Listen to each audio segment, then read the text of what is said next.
It's the 20th of March, 2022. I'm Dana Durnford, also known as the Nuclear Proctologist.org. And you can call in if you got the kahunas to 709-589-4406. Hope you're doing well on this Sunday night. We're currently getting heavy snowfall.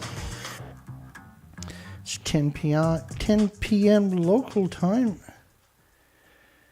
And we're going to go over videos of nuclear apologists right after Fukushima happened. You might find this stuff quite interesting. There was a lot of chaos originally. And you can imagine that person wouldn't have made it. You got to realize the entire country was in chaos. 600 kilometers plus of the coastline looked like that. There was a lot of nuclear liars. And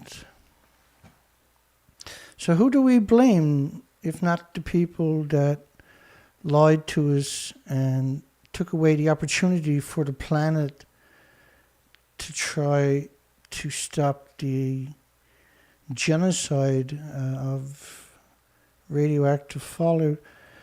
Some of the clips coming up tonight are quite enlightening. For the first time, potentially fatal levels of radiation have been discovered outside the crippled nuclear plant, raising concerns. So think about that statement. For fatal levels of radiation found outside of the Fukushima plant. And this is a huge site, by the way. Well, a comparison that can be made is this is nothing like Chernobyl. It's a serious event. It offers some risk.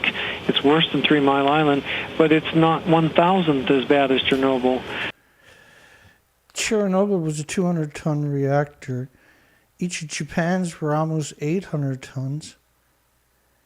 And Japan had 4 decades of reactor cores also at the top of the buildings that were caught on fire, and those turned into multiple nuclear meltdowns. At least 20 multiple nuclear meltdowns. We'll get to that video coming up. The used fuel pools up near the top of the buildings have been depleted of water and overheating. That's been the focus. That's been the footage of helicopters dropping water, I think. When the helicopters were dropping the water, the buildings were destroyed. Everybody had to run away. That was a desperate action. We'll get to that. The greatest threat to public health seems to be the spent fuel in pools of water atop the plant's 6 reactors. I think one of the things we need... So you're seeing it there, actually. That's Reactor 4. The building is completely destroyed at that point right there. So we got lots of this stuff coming up. That's very enlightening statements, mind you. Fatal levels of radiation outside the plant. Which meant if you're on the plant, you were dead. Radiation forecast can by no means be released to the public. March the 15th. Radiation forecast in Japan was kept secret to avoid panic in the whole of society. And the government hit the radiation simulations because it was very, very bad. It was known as the Speedy. Even though they did give it to the military, the American military, showed serious contamination over a wide area. Authorities hid the radioactive plume forecast to avoid evacuation, and that is murder.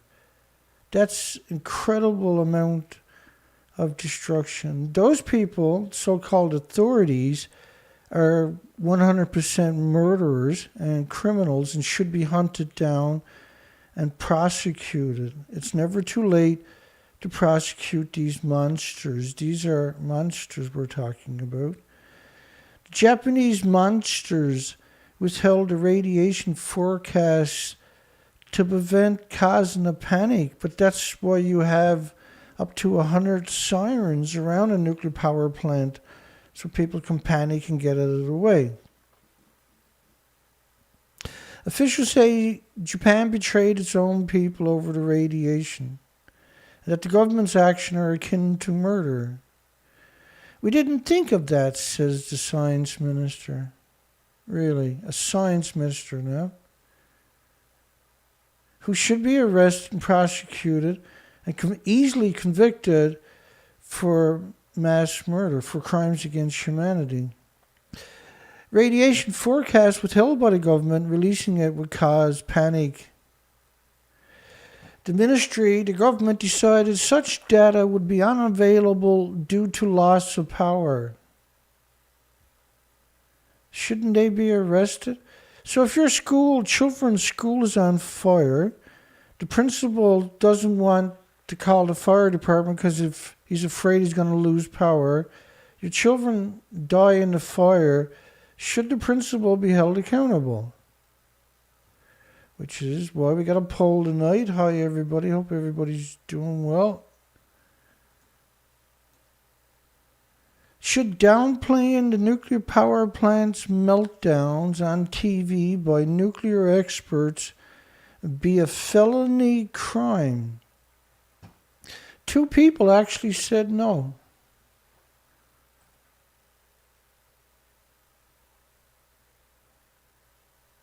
You literally got to be a monster to say no. Japan Prime Minister, fictions versus facts. I just wanted to show you a couple of headlines before we get into all of these videos. Fukushima contamination has never done any damage to Tokyo, claimed Japan's Prime Minister. The radioactive water at the plant was blocked, claimed Japan's Prime Minister, but a study showed Tokyo was unequivocally contaminated, and we have the documentations to back up those assertions. And the experts say radioactive water is constantly flowing out to the sea, and it's almost impossible to stop. Well, it is when you're only using homeless and the destitute and the victims of society and immigrants who don't speak the language. So let's cover Lake Barrett. He was a former Energy Department in the United States for many years. And now he's just an everyday mass murderer. For the first time, potentially fatal levels of radiation have been discovered outside the crippled nuclear plant. Outside the nuclear power plant. So we're going to be back and forth as we walk you through these little videos. And I had the volume up. I'll turn it down a little bit. I wanted to make sure everybody heard those words. Fatal level off-site. Raising concerns that contamination is working its way further into Japan's water and food supplies and foreshadowing a long and expensive cleanup. Well, you got to remember now that if you got fatal levels off-site, you can't be on-site, okay? That's how that actually works. So Lake Barrett is going to try to convince you. Nuclear engineer Lake Barrett knows what it takes to mop up a catastrophic mess like this. Lake led the initial response to the 3 Mile Island accident here in the United States. He led the Coverup to 3 Mile Island. It was Lake Barrett and Ernie Gunners. With us this morning from Washington. Lake, just how alarming are these latest developments in your mind? Well, it's to be expected in a situation like they have over there in Japan at the moment. They have a lot of damage to the cores. They have a lot of radioactive water and contamination inside the plant. So it is very, very challenging for them. Now, you notice how he said inside the plant? Even though the reporter started off with fatal levels off-site.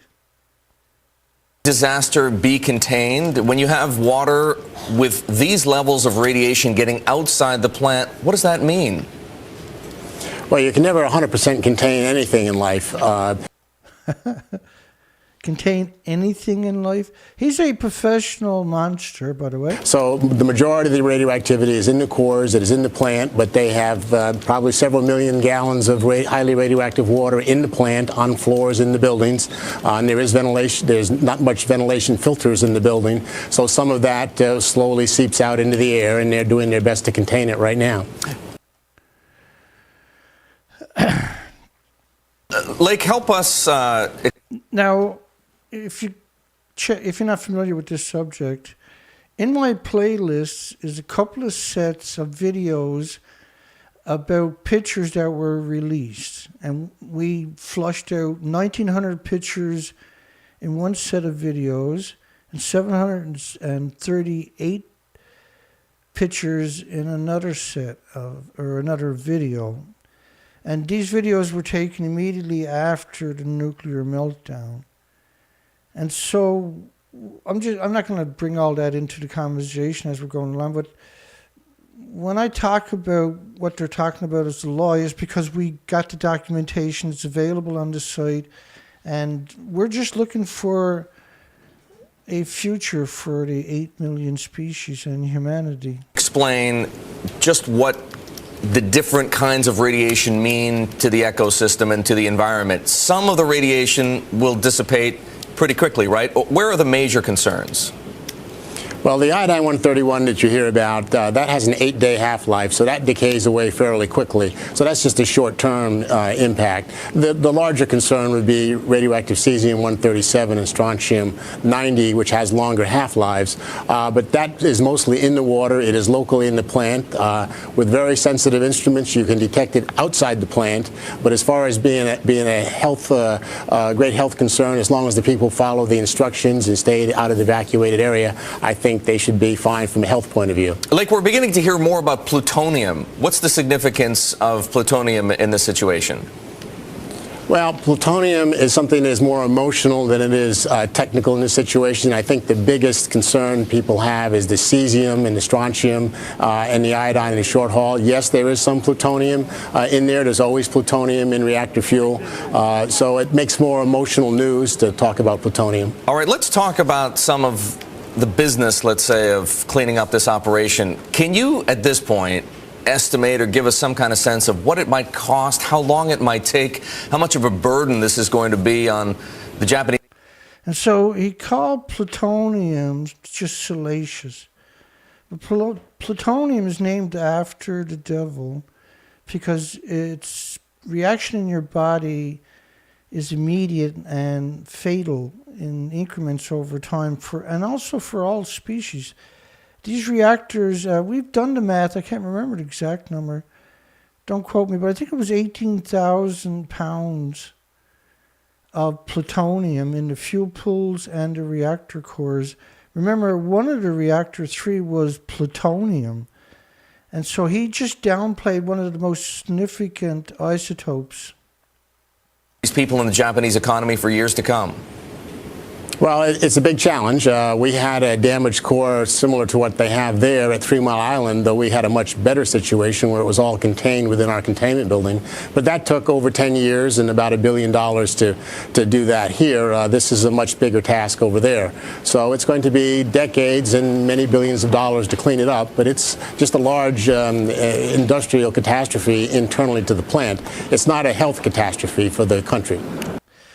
And of course, this, he's saying it was just isolated to the plant where he picked up 60 million one-ton bags across the country, and that it wasn't a event for the country, but it was. This is one of the models, just so you got some kind of concept of what we're talking about. It covers the whole planet.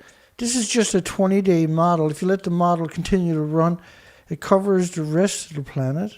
And I think the biggest concern people have is the cesium and the strontium and the iodine in the short haul. Yes, there is some plutonium in there. There's always plutonium in reactor fuel. So it makes more emotional news to talk about plutonium. And of course, you're supposed to talk about plutonium. What a disgusting thing to say. All right, let's talk about some of the business, let's say, of cleaning up this operation. Can you, at this point, estimate or give us some kind of sense of what it might cost, how long it might take, how much of a burden this is going to be on the Japanese people and the Japanese economy for years to come? Well, it's a big challenge. We had a damaged core similar to what they have there at 3 Mile Island, though we had a much better situation where it was all contained within our containment building. But that took over 10 years and about $1 billion to do that here. This is a much bigger task over there. So it's going to be decades and many billions of dollars to clean it up, but it's just a large industrial catastrophe internally to the plant. It's not a health catastrophe for the country. And that's actually wrong because it covers the whole planet.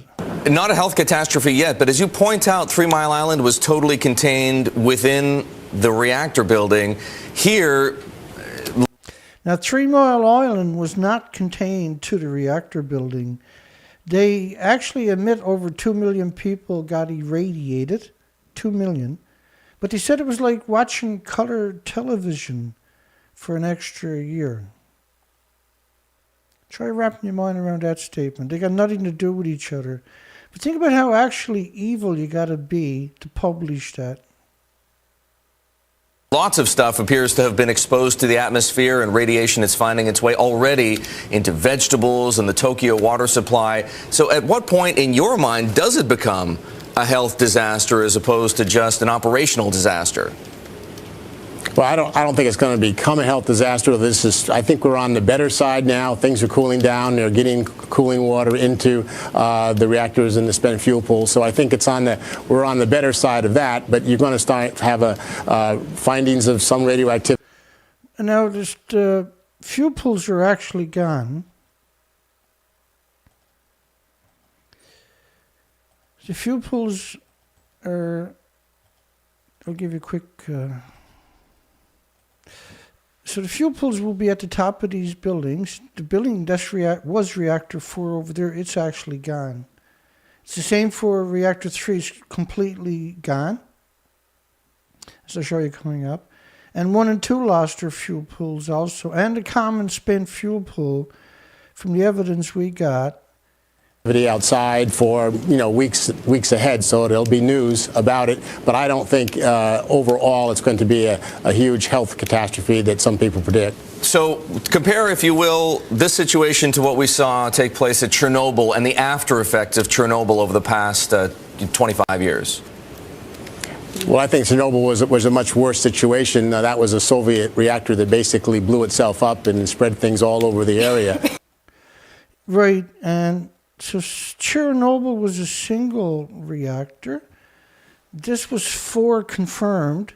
They downplayed Reactor 4 and Reactor 3, by the way, as anybody around here knows. But for the new people, they completely pretended the fuel pools still existed like he's doing right now. He actually knows the fuel pools don't exist anymore. Here's what when he was talking, this is what the buildings would have looked like. So he's a nuclear expert. He knows they're actually gone. So he's still alive. He should be arrested and jailed. There, this is a different type of reactor. There's a lot of water, and most of the radioactivity is kept in the water locally on the plant. Although you can see, leakage outside the plant.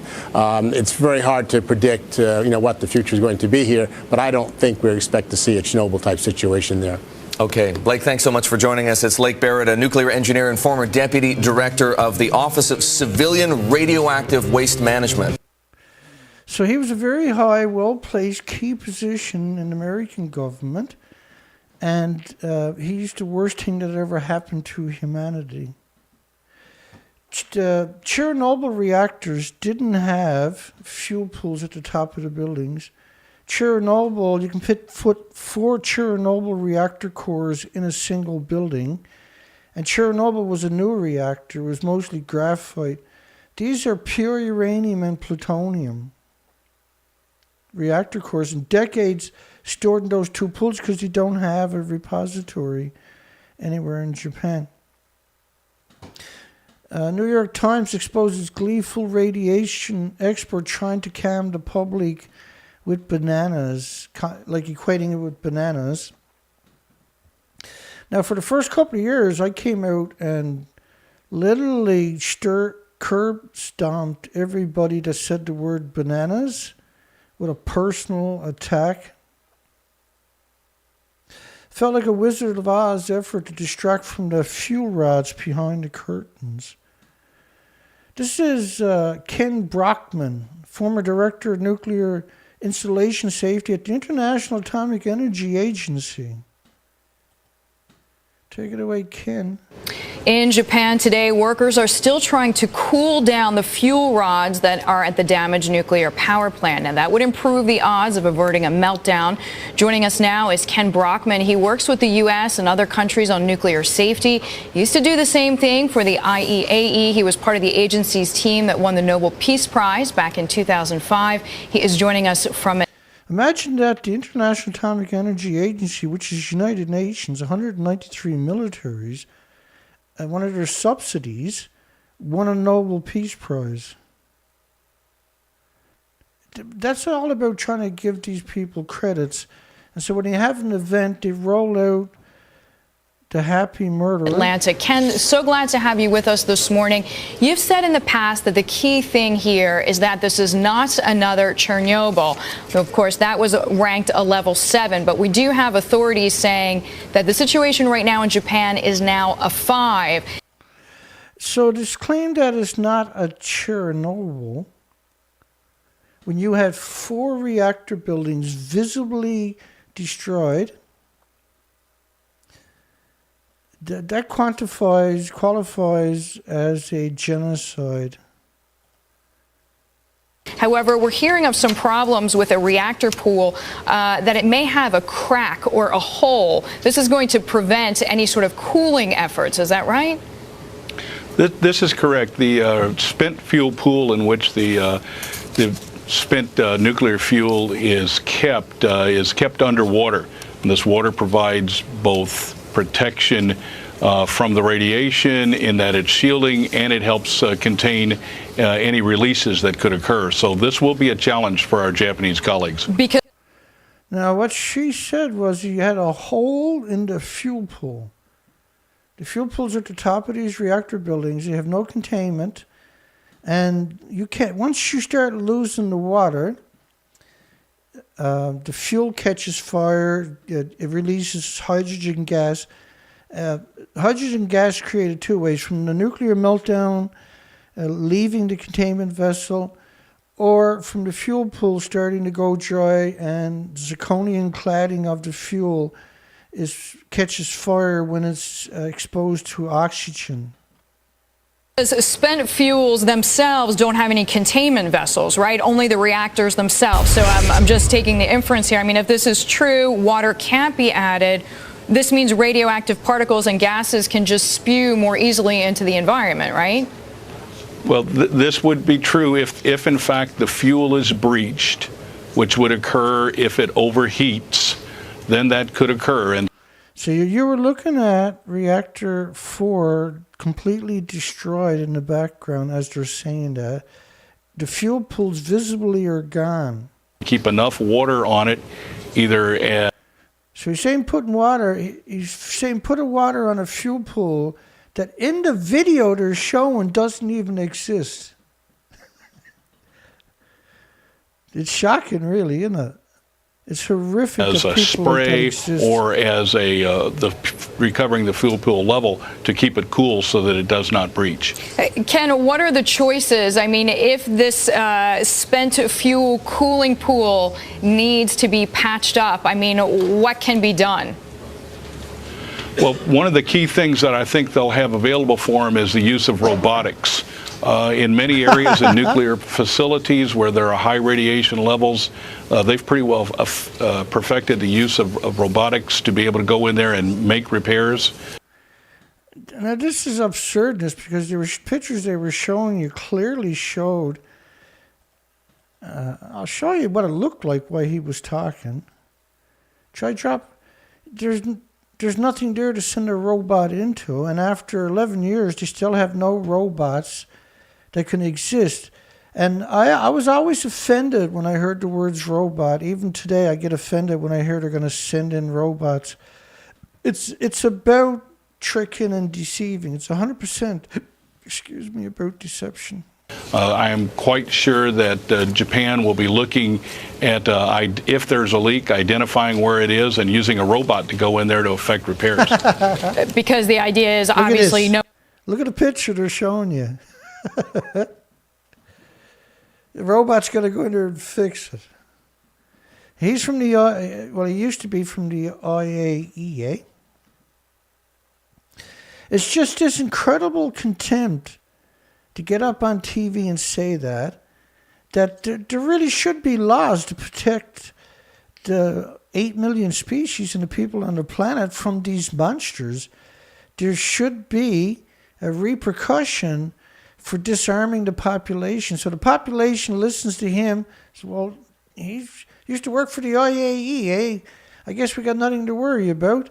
When that's the complete opposite. No human being can be close to this. It's tantamount to a death sentence, right?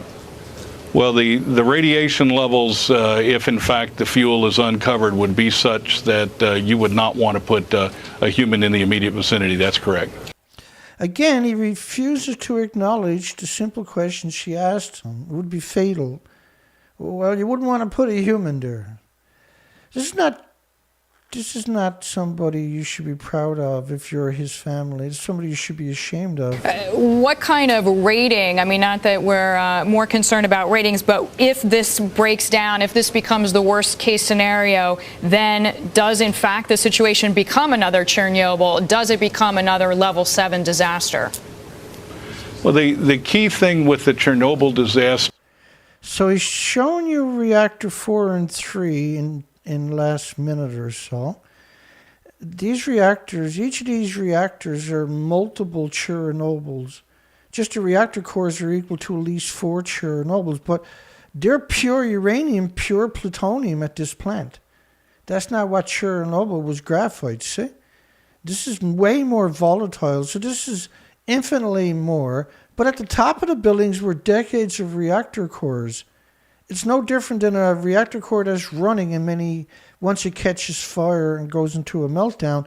It's the same kind of emission. There was the total destruction of the core, and then the massive fire that they had provided a driving force to Chernobyl. Does it become another level 7 disaster?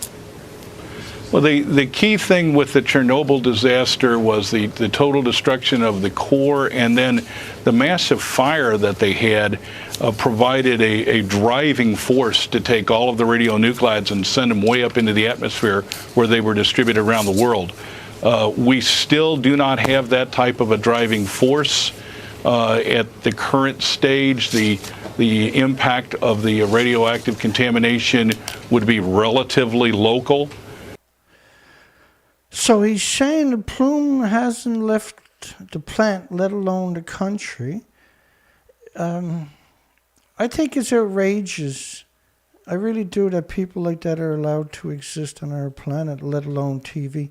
This is France's model of the radiation fallout in 16 days. This is 16 days.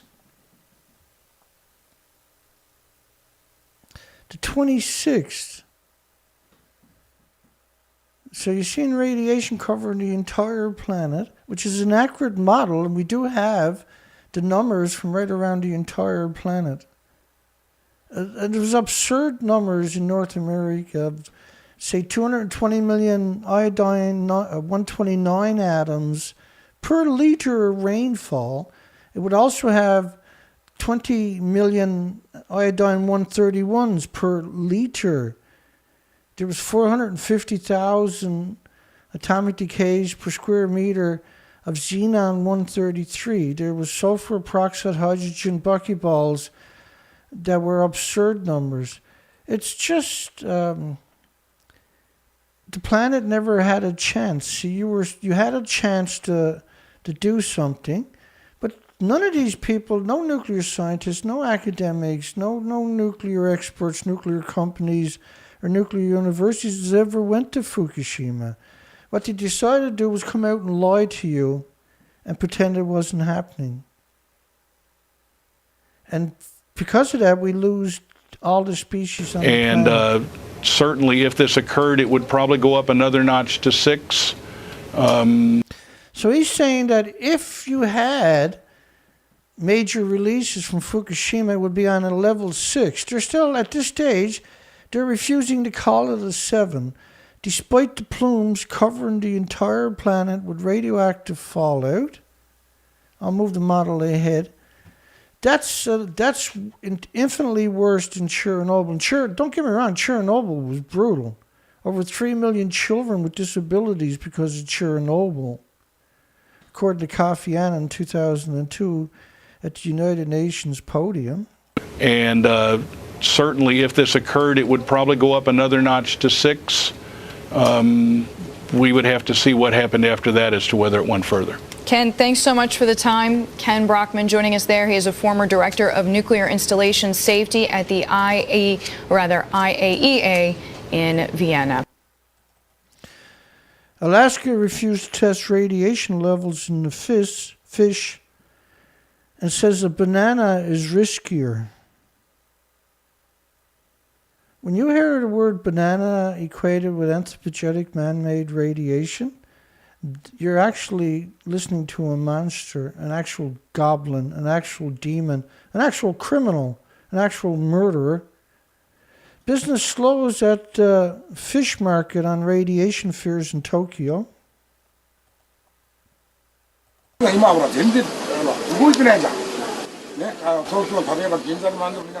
no English in this book. People won't buy the food in Tokyo because Tokyo's irradiated, see? This is not stuff that was caught that day and brought to Tokyo. This was caught before the meltdowns. People won't touch it. People avoided all the markets in Tokyo. So it was really bad at this stage. People were starting to appreciate it. The Japan Times, one of the major medias in Japan, says it's okay for babies to drink radioactive milk because adults have natural potassium-40 in their body, but everything has potassium-40. This is genetic makeup of all species. It's like saying DNA. We're already acclimated to it through genetic superior selection. So for Japan Times to say that babies should go ahead and drink the radioactive cow's milk and then equate it with potassium-40, so Jun Hango and Okai, they should 100% be arrested and prosecuted and get stiff, long-term prison sentences and lose their degrees for putting that. That's an outrageous lie. 100% unequivocal propaganda. This was Associate Professor of Radiation Chemistry at the university in Japan talking about banana equivalent dose.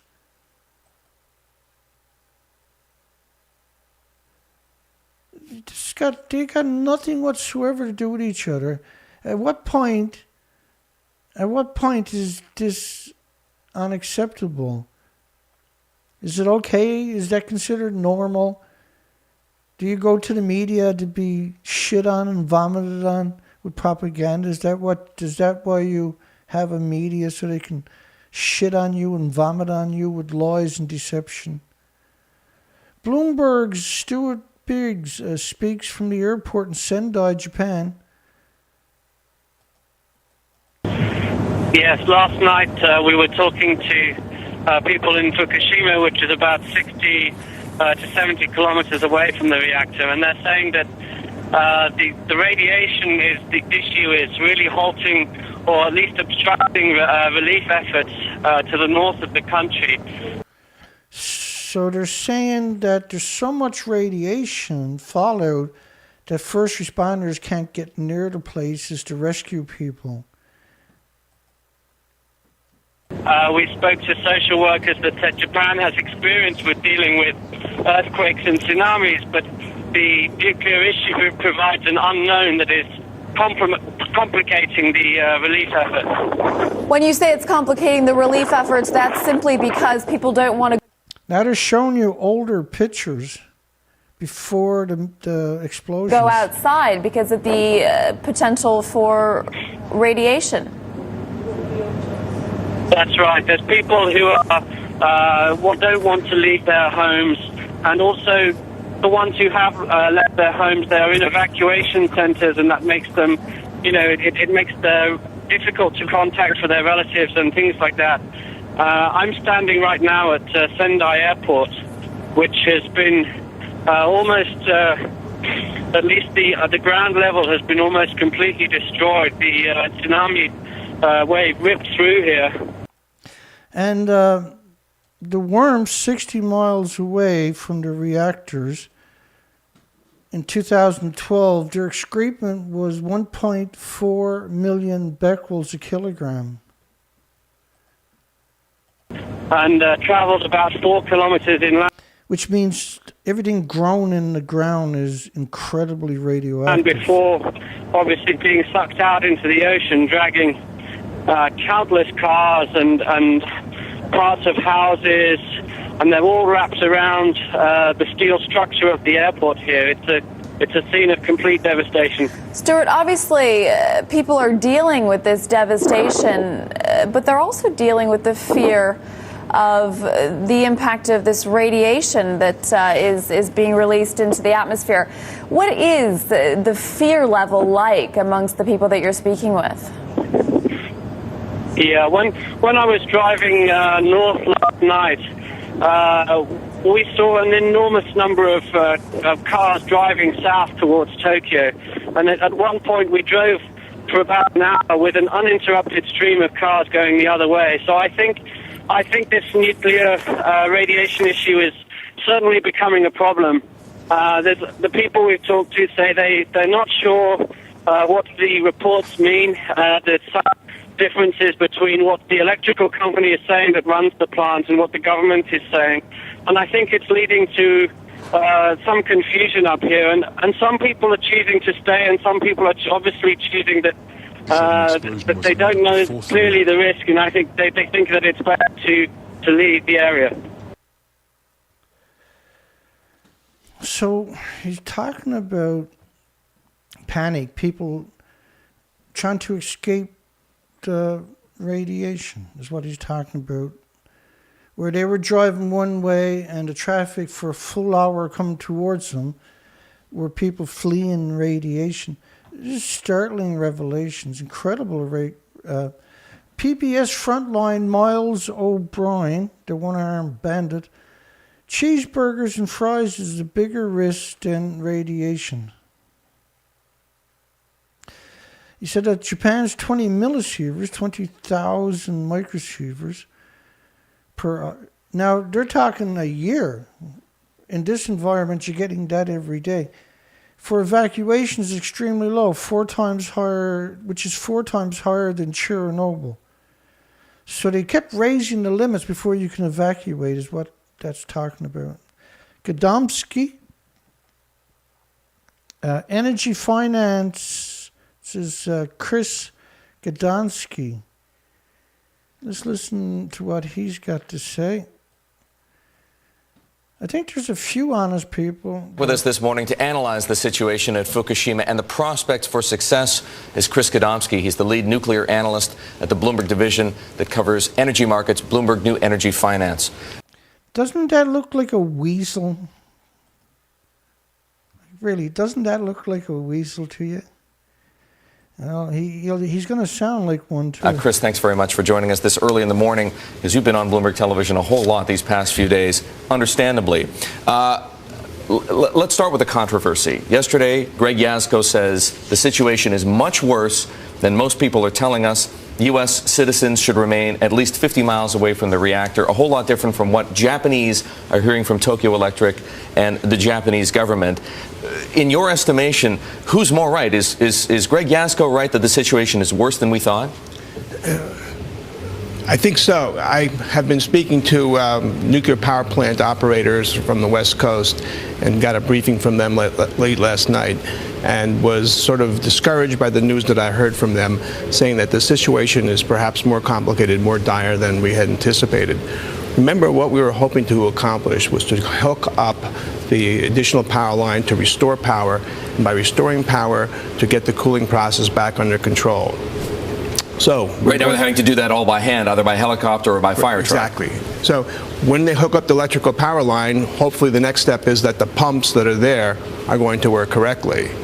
The gentleman that I talked to yesterday suggested that perhaps those pumps may not start working. So even if you go ahead and include or complete that, you have a situation that we have the power, but first off, you can't reconnect power to these destroyed buildings. This is what the buildings actually look like, right there. And you had 680 kilometers of the coastline washed away. There was no telephone poles. There was no power. There was no way to get power in there. And in the background, as he's talking, they're showing you the destroyed reactors. Now, in Chernobyl, 600 helicopters died. Japan gave up after a couple of hours. They couldn't get the water on. Now, the reason they're dropping water on Reactor 4 was because everybody ran away. There was nobody there. The helicopter couldn't do it. They were getting fatal doses of radiation. They gave up on it within a couple of hours. They only went in 3 or 4 times.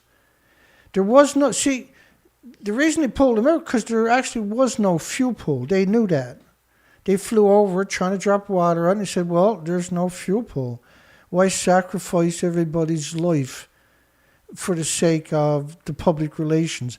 It was the public relations that ordered the military to do that, right? The military's at the beck and call of the public relation firms. The pumps are not able to do what we wanted to do. Let's assume for a moment that they can get the power. Now, when they talk about the pumps can't do what they want them to do, the pumps were destroyed. The turbines and the whole site was just ripped apart by a tsunami at over 400 miles per hour. Multiple waves. And so he's working for Bloomberg, and he's like, but he said, you've been doing a lot of interviews for the last couple of days. They're not interviews. They're outrageous lies that disarm the world from coming up with solutions. 100% this person should be jailed for life. Line hooked up, and that they can get the pumps working. How much time do we have? Neither Tokyo Electric nor the Japanese government is giving us any estimation as to how long it might take to get this power line hooked up. Well, they've been working on it for a while here, and we need to try to get done as quickly as possible, because the quicker we can get water back on top of those things, we can cut the radiation exposure. But I guess what I'm trying to get to, and I know you have a fairly good idea of where this is going, if the fuel rods are exposed to the atmosphere, as Greg Yasko says they are, there's no more water in that cooling bay. How much time do we have before these start effectively to melt down and perhaps to start a fire that would send nuclear particulate matter into the atmosphere? As far as a precise time frame, I can't give you that idea. It's hard to imagine there. But the key is that we need to try to cover them as quickly as possible. They can, if the situation persists, they're continuing to heat up, and it could be a matter of hours or a day or so before they start. These folks in Japan, and we have to remind everyone that they really are heroes. There were 50 people, a skeleton crew yesterday. Now they're back. Japan police pumping water on Reactor 4, which actually wasn't true. The reason the helicopter is there is because people can't go there. But Japan police, this should be the International Atomic Energy Agency was supposed to be there, weren't they? The nuclear universities should have been there, shouldn't they? The people that actually built the reactors should have been there, shouldn't they? Up to a staffing of 300 on site, the helicopters, the fire trucks pumping water. is it really just a last-ditch effort in the hopes of doing something? Is there any likelihood that those efforts will have any success whatsoever?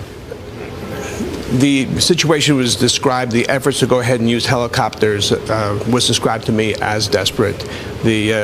Right. Was described as desperate.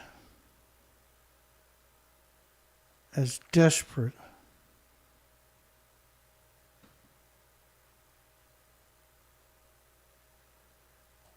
As desperate.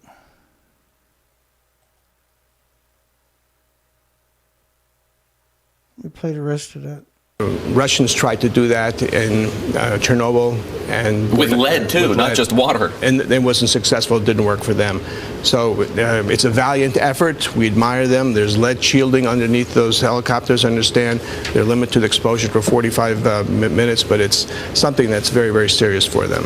Chris, thanks very much for helping us understand the situation unfolding at Fukushima. As you point out, very difficult to say with any degree of precision what's going to happen next. But right now, the situation certainly doesn't appear to be any better. That's correct. Thanks very much. Chris Godomsky, the lead nuclear analyst for Bloomberg New Energy Finance. So he told lots of lies, and then at the very end of it, he begrudgingly told a little tiny bit of truth. That's not enough to negate the incredible murderous lies he told that ultimately will have killed millions of people. Shocking radiation propaganda on local TV. Bananas and sleeping next to somebody and granite. These were the lies. These are 75 years of these lies. They're still murderers. Like, so there's, we got a poll tonight, by the way. We got a poll, and should downplaying nuclear power plants meltdowns, it should be covering up the nuclear power plant meltdowns on TV by nuclear experts be a felony crime. And 46% of the people said, hell yeah, that should be a felony crime. Staying in Japan more. Sorry. So the next one is Seth Gray, Chief Executive Officer of Lightbridge Corporation. Staying in Japan more now on that unfolding nuclear difficulty at the Fukushima plant just north of Tokyo. Workers are battling to prevent a nuclear meltdown after a second blast rocked the plant. Now, Tokyo Electric says a buildup of hydrogen caused an explosion at its reactor number 3 today.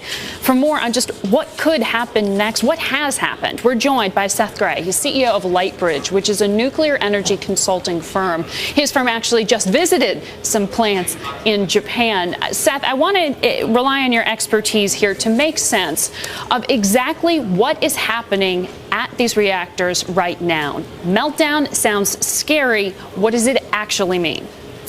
Well, it's difficult to know exactly what is happening right now, given the information flow. But our understanding is that right now the control rods are in place in all of the reactors, that there will not be a catastrophic incident at any of these reactors, that what has happened is that the...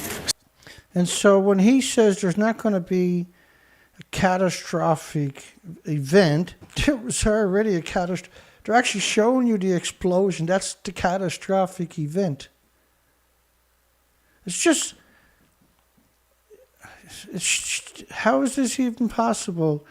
But it's actually the norm. This is how the world actually works. They hate us. They despise their own loved ones, obviously, at the same time. Tsunami caused a loss of the fuel supply to the off-site generating pumps, causing the pumps to fail, which circulate the water in the core, causing the core temperature to rise. Some water levels have dropped, exposed. They're showing you pictures. Water levels haven't dropped. They were water was completely blown out of the entire building, along with the reactor cores and the fuel pools. I think it's stunning. And I just have to ask the question, at what point do we hold these monsters accountable? Using the tops of fuel rods, so there's been a little melting on the tops of the... A little melting at the top of the reactor core. I gotta go back and play that again. Oh my God. There's some major just jewels. Let's try this again. Pumps causing the pumps to fail, which circulate the water in the core, causing the core temperature to rise. Some water levels have dropped, exposing the tops of fuel rods, so there's been a little melting on the tops of the fuel rods, but not full rods. It doesn't work that way. Yeah, my God, let's keep going. And it looks like they are starting to get the worst of this under control. So, well, you've seen the detonation in the background, right? There was no control there. the bottom line is that it sounds like what you're saying is that it's a disaster for Tokyo Electric Power, but not necessarily a disaster for the public at large? Correct. Hang on right there for a second. Okay, so remember these were 190-foot buildings. The reactor cores were also at the top, and the fuel pools were stored at the top. That's not a disaster. The entire building, just a stump of it's left. This is what they tore down, right? And so at that time, it would. While he was talking, this is the backside now. That's reactor. Well, what's left of it, and that's reactor 3. What's left of it over there. So completely lost of the entire inventories of the fuel pools and the reactor cores are completely gone, and they dwarfed Chernobyl. And so I really disrespect him for saying what he's saying here. This does not look like it will be a disaster for the public or for the environment. Okay. Obviously, a key point here, the human aspect. I want to ask you, though, because there are all these reports in the media right now of even radioactive particles. If not a meltdown, if it's just distribution of particles, the Pentagon says even some 60 miles away. What does that mean for health risks? The levels that have been released so far should not affect the health off the sites of these plants. The radioactive steam that was deliberately released by Tokyo Electric Power to relieve pressure inside the reactors was filtered before released, but did contain...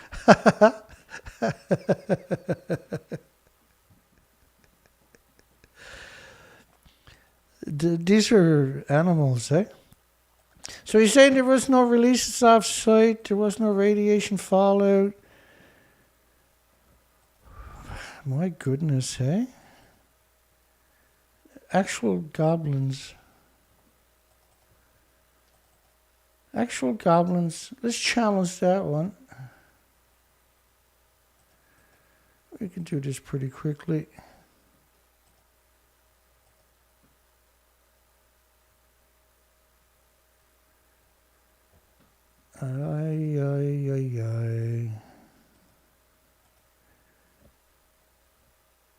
Yes, and then, I mean, they done the stupidest things imaginable.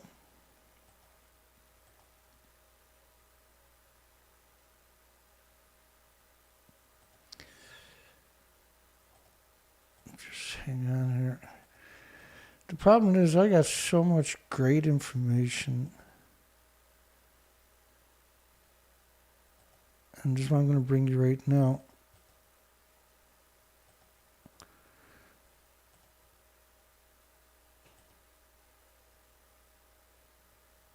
And one more, two more. There we go. Let's just cover these couple of headlines. Highly radioactive sewage 30 miles was 334,000 becquerels per kilogram. That's catastrophic numbers for those who are not familiar. They found plutonium in every sample. So their garbage was incredibly radioactive. Sewage was incredibly radioactive. Water reclamation centers across the country was incredibly... They couldn't get rid of the sediment from the water filtration systems in the communities. 350 becquerels a kilogram at the garbage facility, which means you're throwing away huge numbers. So how much number did you retain? Also, the government was burning radiation debris. They were grinding it up, bringing it across the country and burning it in big communities, incinerators. And that's dirty bombs. Each kilogram they're talking about is dirty bombs. Incinerators run around the clock. 40,000 microsieverts per hour at a supermarket per hour. These are, you're supposed to abandon the supermarket permanently for those numbers. Neutron rays in Tokyo. Uranium found in Chiba, which is 20 kilometers from Tokyo, north of Tokyo. You can't detect uranium or plutonium or americium or neptunium or strontium, etc. with a Geiger counter. Which, speaking, I didn't turn mine on tonight. I apologize. Radioactive dust reported in Tokyo after recent fog. 4,000 becquerels a kilogram. It never goes away. These are absurd numbers. You're supposed to abandon, 36 million people are supposed to abandon Tokyo. 50,000 becquerels a kilogram in the soil per kilogram. You multiply that by 68 to get a square meter, like the size of your dinner table. Government simulation shows radioactive plume of Krypton 85. Superman would be so proud. And same as the Hulk and Spider-Man were created to brainwash your loved ones and your children in increments over time. And that obviously worked out really well. People buy Spider-Man and the Hulk pillowcases and bedspreads and T-shirts and costumes for their children. 18 million becquerels a square meter in Tokyo after a rainfall, for goodness sakes. One of many rainfalls. It's absurd. The whole number is absurd. It was so radioactive, Japan Prime Minister had a study setting up an alternative capital away from Tokyo. 300 miles west of Tokyo with room for 200,000 staff because, Tokyo was fine. And some radiation that is being picked up elsewhere, but that was controlled and done by Tokyo Electric Power. And Tokyo Electric Power Company went bankrupt right away and were nationalized, which means the government took it over. That's a controlled fashion there, it sounds like. And they shouldn't be in charge of radiation fallout, okay? They're just an operator. They don't make the reactors. So if I open up a market and I have food there that's killing people, do I get to set the policies? Because that's what we're talking about, right? I think it's incredibly the bottom dangerous. line, though, to connect it back here at home and in Europe, is that your industry is now very much on the defensive. Are you just starting to work from the assumption that the brakes are being put on nuclear plant development? Well, I think that governments will need to take a very careful look at where reactors are sited at the safety systems before building new plants. Now, the Geiger counters they're using can only find gamma. They're not going to find beta or alpha or the dreadedly neutrons like uranium and plutonium. And so they can't, not only that, the Geiger counter, when it does encounter huge doses, becomes radioactive, is not capable of functioning properly. Right? They're not designed for multiple uses because once they become irradiated, you need to get them recalibrated. New plants, which are... So these are victims. Checking children on the side of the road with a Geiger counter and giving them the okay is the definition of murder. 40 years newer than the 1971 plants we're dealing with in Japan have a great deal of new safety systems in them. we work very carefully on the siting of plants and adding systems to make sure that if they're in a seismic zone, that they can handle it. Can I just clarify here? Because it's my understanding that in the United States, there are about 104 nuclear reactors. 23 of them are of that same model that we're talking about at the Daiichi plant, right? There are boiling water reactors in the United States, but the plants in the United States are not in as seismically active zones. Okay, so those 23, because they're not on a fault zone, you say they're not a worry. Right, and also there's added safety measures that were put in place after 9/11 in the United States that go beyond what is in Japan. Okay, so your company is consulting. You say you're going to try to make nuclear plants safer. How do you do that? Two ways. One is on our consulting work, we're working directly for governments, some of whom we're meeting with this week, including on the siting of reactors, including the most modern safety equipment. The industry's done a very good job at coming up with new modern safety standards and methods. Also, we've developed new fuel technology for reactors that has significant safety advantages as well. Well, would those withstand a tsunami? We believe they would have. Basically, I think the plants in the United States built to the current standards would have. What we had in Tokyo were skyscrapers swaying that suffered no material damage. We certainly could have protected. I'm good, thank you. How are you?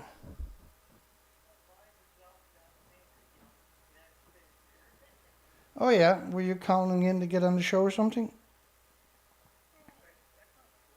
Is that what you're doing? Yeah. Because we're live, right? Yep.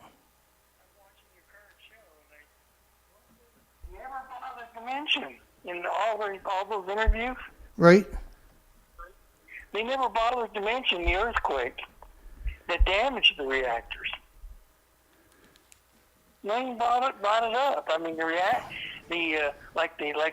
talking about trying to reconnect the pumping systems. Well, the pumping systems were already severely damaged before the tsunami hit the plant. That's right, yeah. The country was shifted, and don't quote me, folks, around 6 feet to the west, and it dropped around 6 feet. So those pipes that are feeding water were shifted offline. This is why it melted down, because there was no water able to come in, and then the tsunami came in. Right. Right? Yeah, go ahead. Great point. Yeah, well, it was because when it shifted. When the earthquake hit, the earthquake ran for about 6 minutes. Yeah, no, it was felt in Florida 30 minutes later. It shifted. They make the main island Honshu, because Fukushima sits in the northern part of Honshu Island, which is the main island of Japan. Because it was a tectonic plate. So yeah, it shifted the whole country. Yeah, go ahead. Yeah, it shifted Honshu Island. It tore the island almost in half. Wow. No, that's a really good point. I'm glad you brought that up. It shifted 20 feet west and then shifted back, and it totally just wrecked. It totally damaged the water pumping systems. The cooling systems were just totally wrecked. Yeah, they were permanently disabled at that stage, right? And so when they were talking about getting power back to the buildings that didn't even exist, there's many more facets of that story, obviously, right? Go ahead. Right.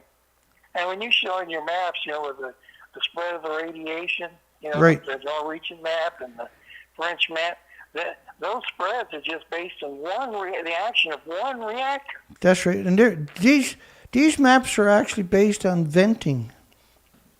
Not actually based on one reactor. Yeah, they're not based on the nuclear meltdowns loss. They're not based on the fuel pool loss. They're actually based on what they were talking about earlier, where they were venting, which was you couldn't vent it because the country had lost 680 miles of kilometers of coastline. There was no power to operate. There's nothing. Nothing to hook to. And then within 1 hour, the tsunami was there, and after that, the radiation was so intense, it was lethal doses off site, right? right? Go ahead, Jeff. And that one guy, I mean, the IEA character there, you know, has got the Nobel Prize. I mean, he was making it sound like he was trying to compare it to Chernobyl. I mean, the only truthful thing he said was Chernobyl. I said, you can't compare this to Chernobyl. No. Chernobyl was a 200-ton reactor that was partially graphite and a combination of plutonium and uranium. These are 800-ton reactors that each are pure plutonium and uranium. That's right, yeah. And another thing, I'm going to let you go, but I got to remind everybody, and yourself included, of another thing. Was there anything else you wanted to add in there? I'm sorry. All right. And the other factor that he did fail to tell anybody is one Fukushima reactor equals 16 Chernobyl. That's right, yeah, 100%, yeah, minimum. That's being conservative. I mean, I would call this I think I would call this, if they had a measurement beyond 7, I'd say Fukushima rates up there around a 12, Yeah. or if not greater than that. And a lot harder than that. If the ratings, each reactor core is a 7, yeah. Yeah, and it's still leaking it's leaking close to 400,000 gallons a day still. That they admit to, yeah. aquifers. Well, that's the number. They say 150 tons a day, which is the equal of a garden hose. Well, that's what a garden hose puts out each day. But that's split up between multiple reactors, a single garden hose each day.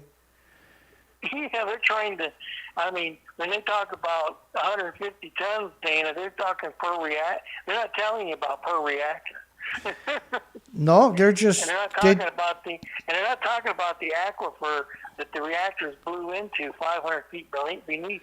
No, it's the idea of the 150 ton was to quantify them not building thousands and thousands and thousands of tanks to hold the water, see? And then they were saying they were filtering it and spraying it back on the reactor to quantify the fact they didn't... But they had 1,000 tanks in 2013, 1,200 in 2014, and 2022 they still got 1,000 tanks. Very, very suspect. Okay. Oh, yeah. And those tanks are a joke because they're not putting anything in those tanks. No, tanks are empty. If they put anything, they're empty. You can't fill up the tank because it's a lethal dose. It's 1.4 million sievers of just beta. And once you fill those tanks up, you can't even get near them because of the radioactive emission. And if you filled up the tank and then you drained it into the ocean, you still can't get near the tank because the tank is so radioactive. Yeah, you can't fill it up again either because if you fill it up with clean water, that's lethal water, about a liter now too. See? That's the problem with radiation. And when they said it shifted, when they had that earthquake where they said those tanks shifted between 2 to 10 centimeters, that means those tanks would have torn open and there had been radioactive water all over that site. Right. You know, they were very flimsy built tanks. Every facet of this story is just a disaster. Okay, we're going to let you go because we got lots to get through. Appreciate the call, by the way. You're awesome. Thank you. All right, God bless. Yeah, God bless you too, my friend. Thank you again. That's great points. And another thing I wanted to bring up, we're going to talk about tomorrow night, and I probably should have done it tonight, and I apologize, is I got a report from the insurance companies in Japan saying that the earthquake on the weekend, on last week's earthquakes, is over $1 billion worth of damage, which means we got a radioactive plume that is headed here as we speak right now for sure. That's why they done the cover up the way they done it.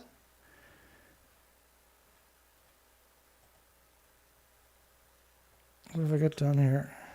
Facilities at these plants better than TEPCO did. But they weren't built to the level of earthquake that Japan felt. They were just at level 8, not level 9. So do you just work from the assumption that everything has to get scaled up then to withstand the absolute worst case type of earthquake, then tsunami?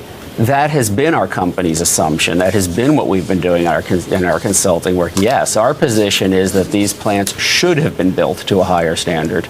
All right. Seth, thank you very much for lending your expertise this morning. There is no standard to stop 9+ earthquake just off the coastline. It's built in a fault zone. Now, they had over 1,000 aftershocks within 12 months.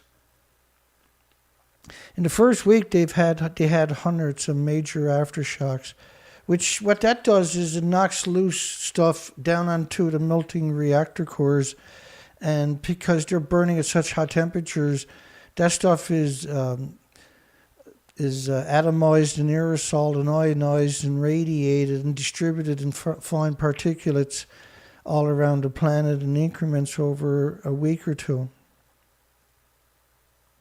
Health officials are investigating radiation levels along the coast near San Francisco. UC Berkeley professor said absolutely no correlation with the nuclear disaster, which 100% we show you already did, and compares it to eating bananas and the drinking water. Compares eating bananas to drinking water from the nuclear meltdown site. I mean, I got a whole folder there on UC Berkeley nutty professors. This is one of the more nuttier ones, saying the water they're pouring over the melted reactor cores is equally eating bananas. That's a crime. That person 100% should be in jail for the rest of their natural life and should never be released into the public. They're obviously murderers. Greer says Japan reactor failures shouldn't have happened. All right, safety systems at Japan's nuclear power plants kicked in automatically as the earthquake hit. But at one nuclear power plant, the quake disabled the reactor's cooling system. 3,000 people in the vicinity have been evacuated. This is in Miyagi Prefecture. The government said the plant is going to release some radioactive vapor in an attempt to reduce the pressure in the reactor. Well, our next guest can explain how this serious situation might affect the surrounding area and what it means. We have with us via telephone Seth Gray. He is the president and chief executive of Lightbridge Corporation. This is a nuclear energy consulting firm, and it also consults on the construction of nuclear power generation. Seth Gray, good to have you with us on Bloomberg. Can you tell us what you know about this particular plant and what operation or procedure might actually relieve the pressure inside the reactor? How key is this move? Right. Well, we do know a great deal about the plant, and people in our company have been there and actually inspected the plant when they were with the IAEA. And basically what is happening is that the earthquake knocked... Now, that's not the plant, by the way. I don't know why they're showing us that. Now, when was this published? And I've been not paying attention to the dates for you, unfortunately. This was published March 11, 2011. This is the day of the tsunami. He's doing the interview. Facilities at these plants better than TEPCO did. But they weren't built to the level. Now, the other interview you just listened to from him,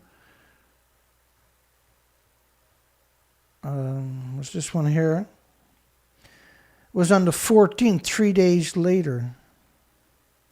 Facilities at these plants better than TEPCO did. But out electrical power to the plant off the grid. That's the same All four of the coolant pumps that circulate water into the core of the reactor failed. The backup auxiliary generators failed. And they're surviving on battery power, which must be just about at the end of... Now, the story about the battery power, remember that was kicking around the first number of months regularly. You can't. These are huge sites. Battery is not going to run the functions at these sites. The batteries were just basically meant for a couple of functions. The whole country, 680 kilometers of it rather, got washed away. And this was right in the middle of it. Its life now. So what they're trying to do is two things. One is, in a controlled way, release small amounts of radioactive steam through filters, up a stack, into the environment in small enough quantities and at times given wind direction, etc., so that it should not have an effect on the environment or human health, although there's obviously a limit to how much they can do that before they trip over that line. And secondly, they're setting up 3 sources of auxiliary power that the U.S. Air Force has helped deliver in the form of emergency generators. So this is after the tsunami, by the way. So that's simply not true. The reactor 1 started melting down within 5 hours. Generators, and I believe also batteries, and they should have a fourth on the site soon, and they're running some cables to the plant right now. So hopefully... That wasn't true either. You couldn't be on the site because the tsunami was still running through the site at this stage. That will work. That will get the pumps working.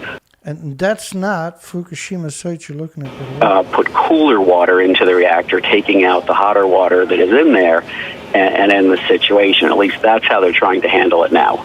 In talking about the 4 cooling pumps that failed, Seth Gray, how common it was all 6 of them. Event is that? This should not happen ever. It should not have happened today.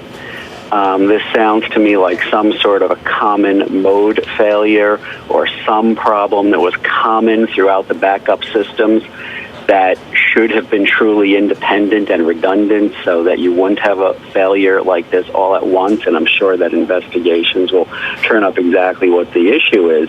But this exact situation has not happened before. Now, we're working with an earthquake at an 8.9 that hasn't happened in Japan at that level either, but the plant was designed to withstand such an earthquake, so this should not have happened. Seth, in 30 seconds, the dependency of Japan on nuclear power for its electricity generation. About a third of the country's power comes from nuclear. About 18 or 20% of that is now offline. How long-term an effect could this have on the country? Well, it depends. This reactor, I would suspect, will be offline for a year. There are 3 identical reactors at the site that were shut down for maintenance, and they'll come back online soon. They were turned off throughout the whole thing. Now, this was obvious and nutty to even suggest what he just said. This is just pure propaganda. It's 100% criminal, and so Seth should definitely be arrested for what he's doing. So it depends on how much damage was done at other plants, but if they do lose several of those plants for a few months, it can have a significant effect on Japan's economy, and trip through there will be effects on factories being shut down, slowing down Japan's production. There can be effects on commodity prices. This can have a pretty serious effect. All right, I want to thank you very much. Seth Gray, he is the president and chief executive officer of Lightbridge, a nuclear energy consulting company. Yeah, despicable people. Unbelievably despicable people. Speaking of despicable people, Japan professor, physicist, physician, the mayor of the city,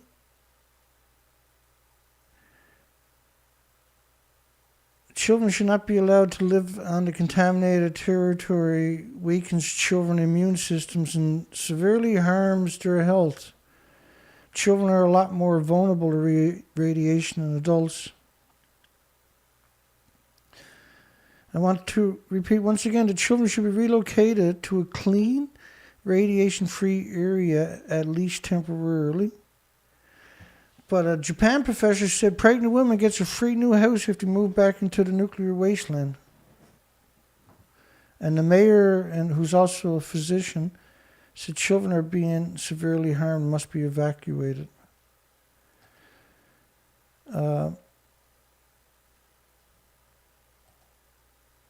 Oli, let's listen to Oli. We thought we'd bring you one of the world's experts on nuclear energy, Ali Heinonen of Harvard University. Professor, so much has happened in the last 24 hours. What is the thing the people of Tokyo fleeing, what should they know about this accident? Well, I think first of all, thank you for having me here. I hope that the people keep calm. I think this is important from this situation. And at the same time, the facility operators get the remaining problems under their control, and that they are able to communicate this on a reliable manner to the public. You have inspected these plants before. If we assume that the General Electric Company is a world leader in these constructions, if we get a worst case, is the fission product, does it drop down and is it protected from the public if we get a true meltdown? If we get through a meltdown, we are going to have a big problem in our hands. Let me just check the date on the story here. So March the 15th, 100% he was aware of meltdowns at this stage.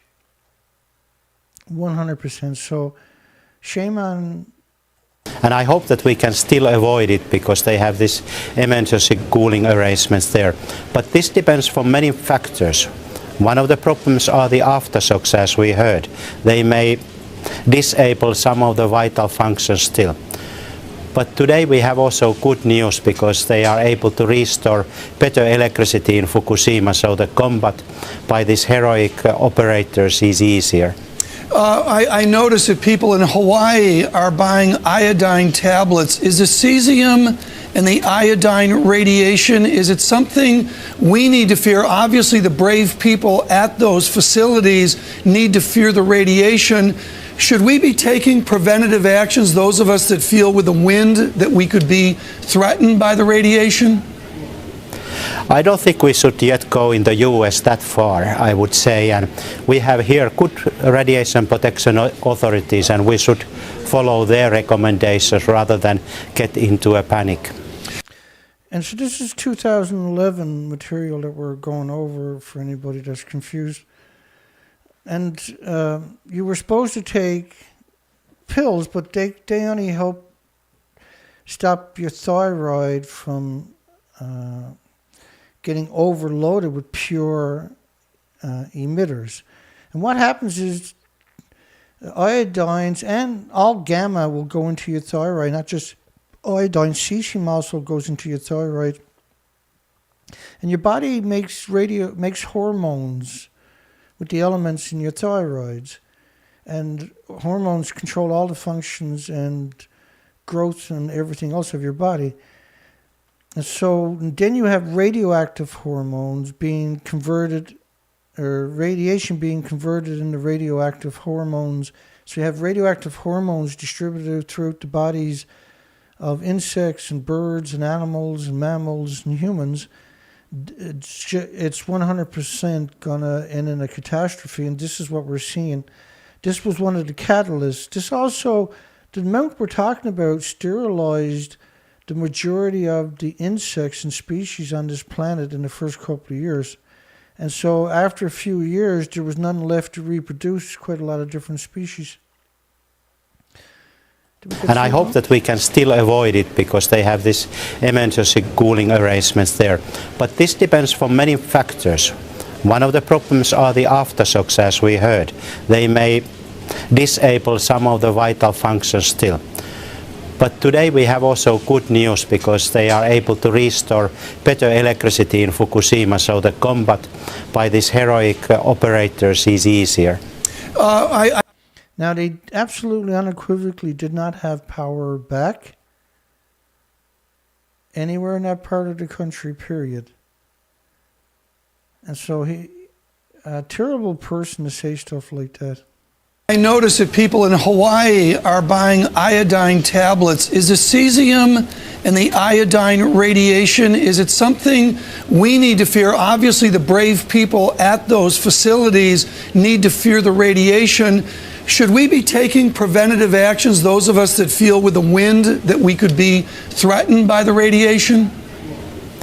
I don't think we should yet go in the US that far, I would say, and we have here good radiation protection authorities and we should follow their recommendations rather than get into a panic.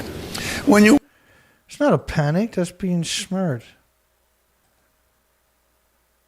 Right? That's all that is. You're being smart. And we know now the numbers from the academic studies, which are always downplayed, were vicious and still vicious numbers. Like waiting until it shows up is the wrong thing you're going to do. Into a panic. But what happens if, can you imagine, if the whole country now starts distributing out the iodine, which is what they were supposed to do, because that helps a little bit. The radiation's still going to sequester in your muscles, your organs, and your bones, but at least you're not making quite so much radioactive hormones. When you look at this, folks, bring up dreaded first chart if you would. Professor, the price of uranium exploded up years ago. This is price of uranium, folks, going back 30 years, and it's come back down. When you look at all of your knowledge, what's the thing you would do different when you inspect or you build the next nuclear plant? This we have now to look, very carefully. I think it's too early to rush to very extensive analysis. It's important now to get things under control, and then we have to go back and see, was this something which we could have avoided by constructing facilities differently? Is their location proper? Have we taken adequate measures during this crisis? And then put all this together and look, what should we do, where should we go, where the facilities should be located, and most important also look at the existing facilities if we need to change something there.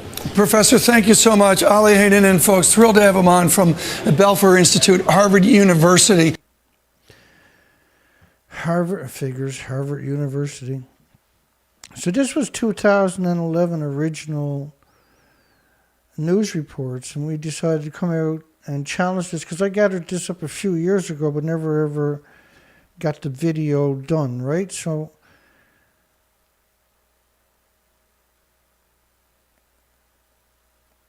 yeah, and it's a difficult subject for people, and no matter if everybody's sitting around, I got a bunch of people sitting around in suits, it's still going to be a difficult subject for people.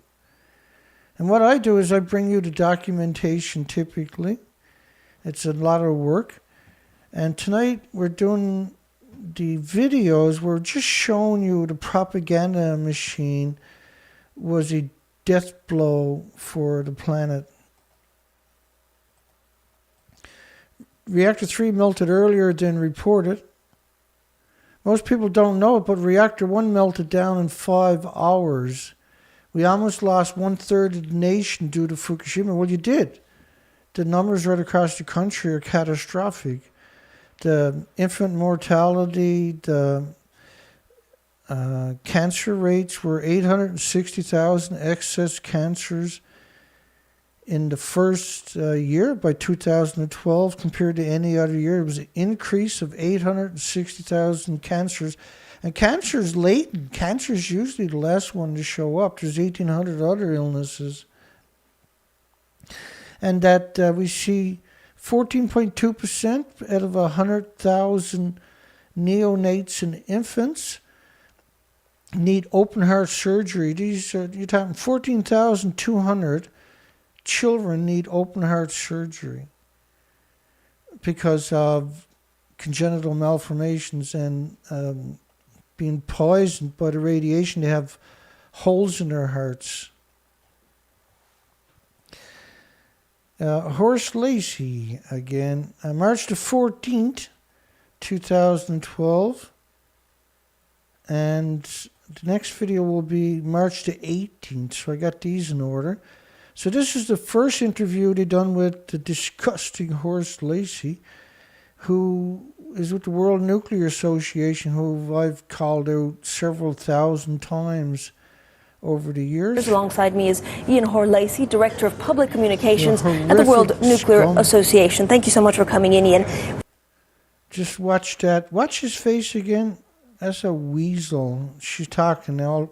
Hore-Lacy, Director of Public Communications at the World Nuclear Association. Thank you so much for coming in, Ian. We don't know exactly the extent of the casualties or the devastation that this will have if anything were to go wrong with the nuclear reactor plant. Oh, we can be sure there won't be any casualties on any major scale outside, because the plants are designed to contain anything that goes wrong inside the containment structure. Now, all three plants have got very serious problems. And you've outlined some of those, so I think it's a bit graphic to say that one's blown up. But that's exactly what happened, right? And at the time that he shot the video, it was blown up.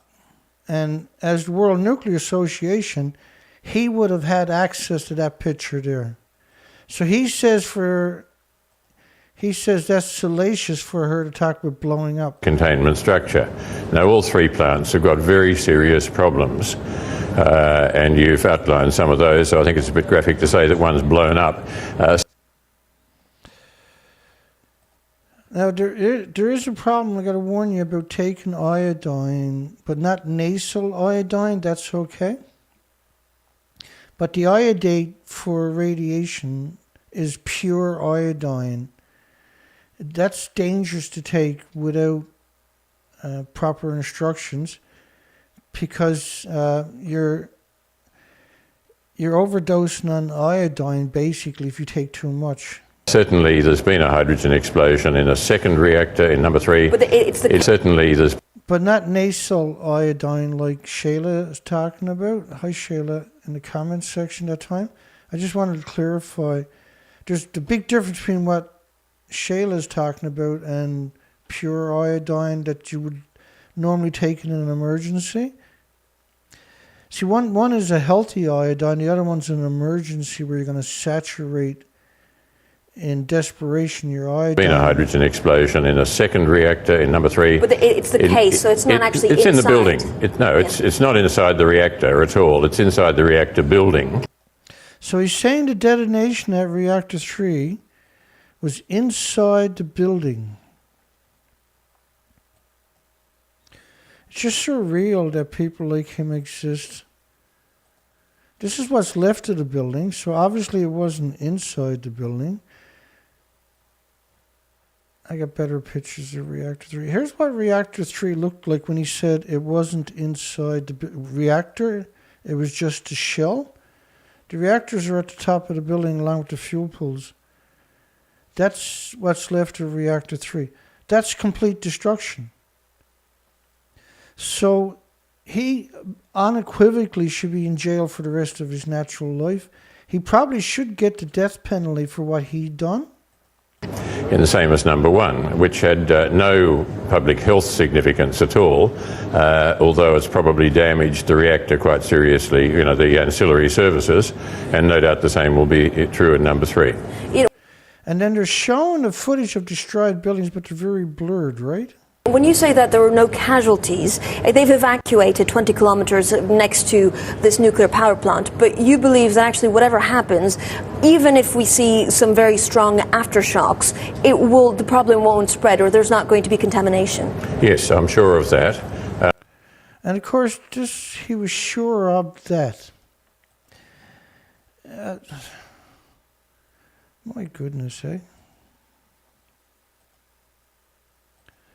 It's just really, really, my goodness is all you can really say. Just bear with me 1 second.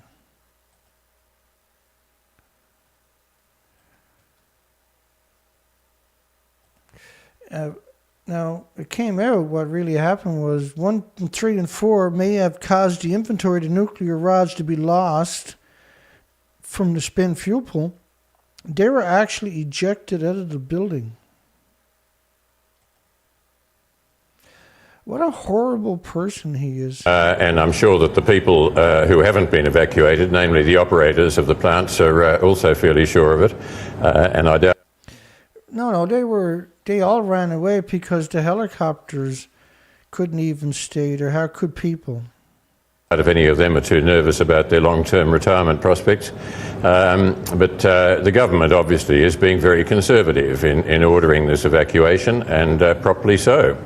And so no casualties, just because, again, not all of us are nuclear physicists. So if you explain why it's safe, because if there is some kind of an explosion, it will be contained in this power plant? Well, there's no explosion that is possible within the heart of the reactor. It's not possible for anything there to explode. The hydrogen explosions were a surprise and they're a novelty. I don't think those have happened in the industry before. And this is because of the the fact that the fuel became uncovered in those two reactors, and you then get a reaction between the fuel cladding and the water, which makes hydrogen, and that's associated with some venting from inside to relieve the pressure. Now, this is the 14th. There is no venting. The buildings are actually destroyed by that date. It's just what a horrific degenerate and so that hydrogen has been vented. We are, though, getting some reports that actually certain people being tested have a small amount of radioactivity around 100 kilometers away from the plant. Again, this is it's been mentioned in the New York Times. Is this something that concerns you, or is this would be just normal in this kind of process? Well, I don't know about 100 kilometres away. There's certainly some radioactive contamination nearby, but not anywhere near a level for health concern. And of course, he knows better. That's what Reactor 4 looked like while he was talking that day. And so this is something that actually happens, and then people can live quite you know, it doesn't affect them in any way. Yeah, well, I mean, it's in some cases just on their shoes and so forth, but... Just on their shoes and so forth. Well, this is what you expect from the World Nuclear Association, which is who he represents. Everybody at the World Nuclear Association, 100% should be prosecuted for crimes against humanity. These are disgusting scumbags. Even current generations working there are disgusting, despicable, filthy animals, which is being polite. Animals are actually okay. These are not. These are monsters. There is some, and that's not ideal, but it's way off being a public health concern. Which they picked up 60 million one-ton bags. And I got about 12 hours ago, I got a sheet of radiation monitoring data for around that Fukushima Daiichi plant, and there are no elevated levels that are a real concern. Actually, on that date, on the 14th, the numbers were stripped to hair from your body, and people were vomiting uncontrollably. Ian, thank you so much, Ian Hore-Lacy, for really putting the spotlight on, well, the fact that it's pretty safe for the moment. Oh, yes. Well, I think it's safe, period. Yes. Ian, thank you. That's a weasel. That shouldn't be allowed to breathe the same air as everybody else. That should be removed from society permanently. That's a degenerate monster. That's a despicable, disgusting, revolting parasite. And I'm being polite. I'm actually being polite. Because we're on ScrewTube. This is a couple days later, on March the 18th. This was originally published on March the 18th, published again on the 23rd, 2012. Japan has really raised its assessment of the seriousness of the situation at the crippled Fukushima plant. It's now at 5 on the internationally recognized INES scale. That's the same scale as a 3 Mile Island accident in Pennsylvania in... So comparing Pennsylvania, 3 Mile Island, with multiple nuclear meltdowns and reactors much bigger than 3 Mile Island, with much more inventory, what an incredible betrayal. 1979, just to put it into context for you, the Chernobyl disaster in 1986 was classified as 7 on the scale, the highest level. Want to get more analysis now because I'm joined again by our guest Ian Hore-Lacy of the World Nuclear Association. Thanks so much for hanging around, Ian. And actually, I want to you gave this to me, and I just want to sort of hold it up because this really nicely sort of shows, and I don't think you're going to be able to zoom in on this, but basically it shows the kind of different levels of when it comes to a possible nuclear accident. Now we've gone up to a level 5 here, which is an accident with wider consequences. This means that what is happening in Japan more serious than we initially thought. Well, it's more serious than it was designated early on. We've been expecting it to move from 4 to 5 since at least Tuesday, and that means it's broadly comparable with 3 Mile Island. and with the Windscale fire here in the UK in 1957. The Windscale fire, for instance, there's still 9,000 litres a day, or 8,000 litres a day, hemorrhaging into the Atlantic Ocean over 50 years later. They actually hid it for almost 50 years. They had to dump the milk for several hundred square kilometers right away. The list just keeps going and going and going. Just hang on, let me see if I can find that 3 Mile Island comparison for you to give you context of how insidiously lunatic these people actually are. I got the real one here for you.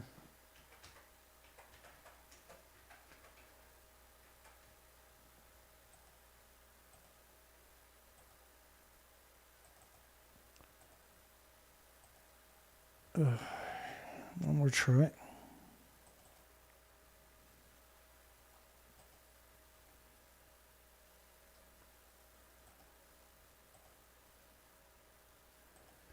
See if I can find it right quick. 3 Mile Island, yeah. Testing of evaporators. There it is.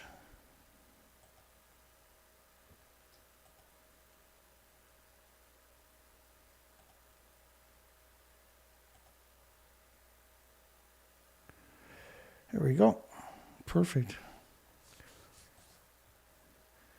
So 3 Mile Island, put it on the big screen for everybody. This was 1989 where people stopped paying attention. So now they were going to evaporate, boil off 2.3 million gallons of lethal water. Boil it off into your communities.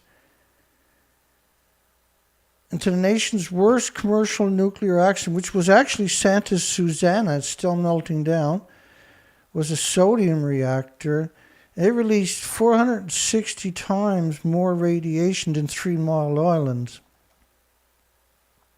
Small amounts of one radioactive element, tritium, which doesn't come from nuclear, by the way, it's tritium-3H, will be gradually released into the air in the form of steam during 18 to 24 months.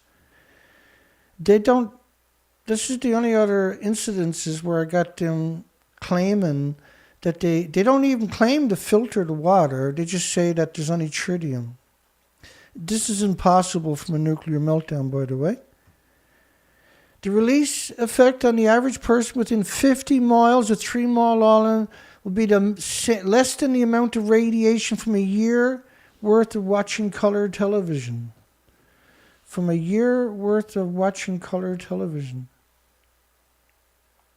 That's the same thing as them coming up and screaming in your face for 60 days straight that you're stupid. That's what they done there. Or that you're not even worthy. This was a study, the disaster, 3 Mile Island, the disaster that wasn't. They said 2 million people received a dose, but it was only equal to a millirim. First off, you don't measure doses. You can't breathe in a millirim. That's an emission. That's a pulse. That's energy. You breathe in atomic atoms with isotopes in them, right? Ionized atoms will have certain weight to it, and that's how they determine whether it's uranium or plutonium or americium or neptunium, which is important because there's different gammas, alphas, neutrons, betas. It's a different type of emission. But the claim that 2 million people did get dosed is the truth. See, it was more than that by rights. Plumes don't stop at 50 miles. So you had over 2 million people got irradiated from 3 Mile Island. They downplayed it and buried it and covered it up and disenfranchised you from the facts.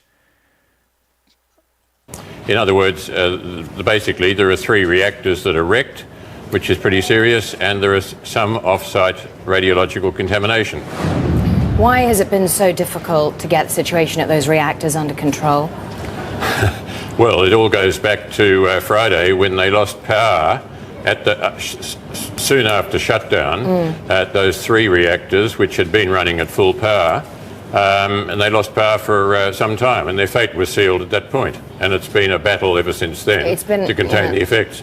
But what they're doing, they've been dousing the area in water from helicopters. Is this the right approach? It doesn't seem to be working. There's two separate things happening. The 3 reactors need to be kept cool inside, in the bowels of the reactor, in the actual pressure vessel. That's one challenge that's been addressed since Friday, and that's been the focus of everything until just about the last 36 hours. Then it has appeared that the used fuel pools up near the top of the buildings have been depleted. Fuel pools near the top of the buildings. And I'll show you that so you can wrap your mind around it. They tore the building down. The fuel pools are near the top of the buildings. And the building doesn't exist. But that's not what that's the official picture. But there's another official picture.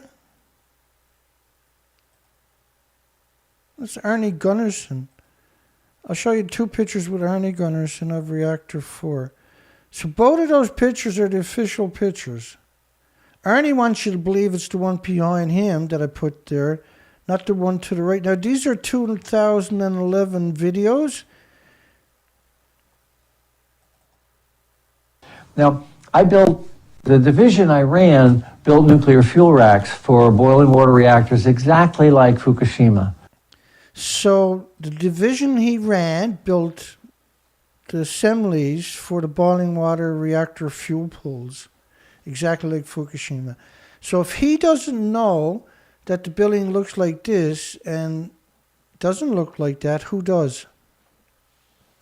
That's Arnie Gunnarsson, aka Human Trash, and his wife, Maggie, who was a spokesperson for the nuclear industry for almost 2 decades.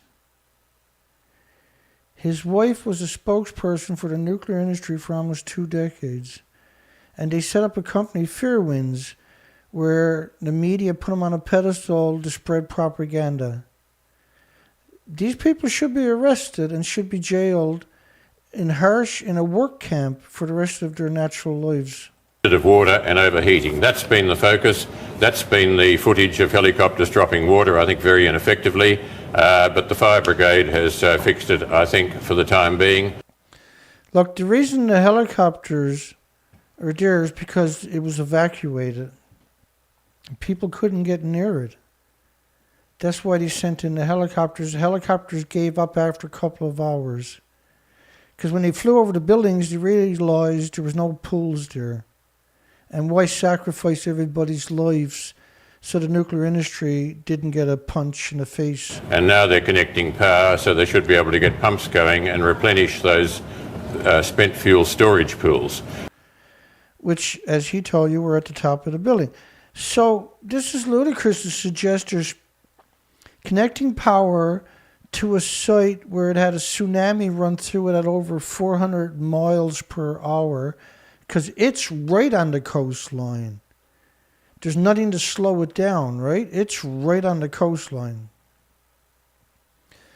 It's a degenerate disease is what this person is. He's a disease. He infects everything. Of water and overheating. That's been the focus. That's been the footage of helicopters dropping water, I think, very ineffectively. But the fire brigade has fixed it, I think, for the time being. And now they're connecting power, so they should be able to get pumps going and replenish those spent fuel storage pools. That the documentation shows, the pictures from TEPCO shows they don't even exist.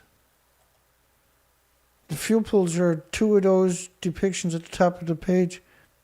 But the implications of those completely drying out are quite serious, and that's why it's been a high priority to get water back into those. I mean, if I'm just looking again at the sheet of paper that you kindly gave me, and it says here, level 5 accident with wider consequences, limited release of radioactive material likely to require implementation of some planned countermeasures. So we're getting, what, a more higher radiation levels? No, not necessarily. Nothing has changed on the ground. at all. It's just that this category has been awarded to the situation. I mean, the evacuation was ordered much earlier, and that's one of the implications of level 5. Okay. And the fact that there is some radioactivity deposited outside the plant is the other implication. Yeah, so in other words, this was already the situation. Oh, but yes. Authorities were perhaps a little behind the curve in designating the right level to kind of categorize what's going on. What do we know at this point about radiation levels, Ian? We know quite a lot. I'm seeing pages of monitoring data every 6 or 7 hours. There's a lot of radiation monitoring going on. There are a whole lot of fixed monitors within the plant boundary, and we're getting hourly data on those. There is also you couldn't get data on anything. The site was washed away. There was nothing functional. There was no power. There was no way to get data from anything out there.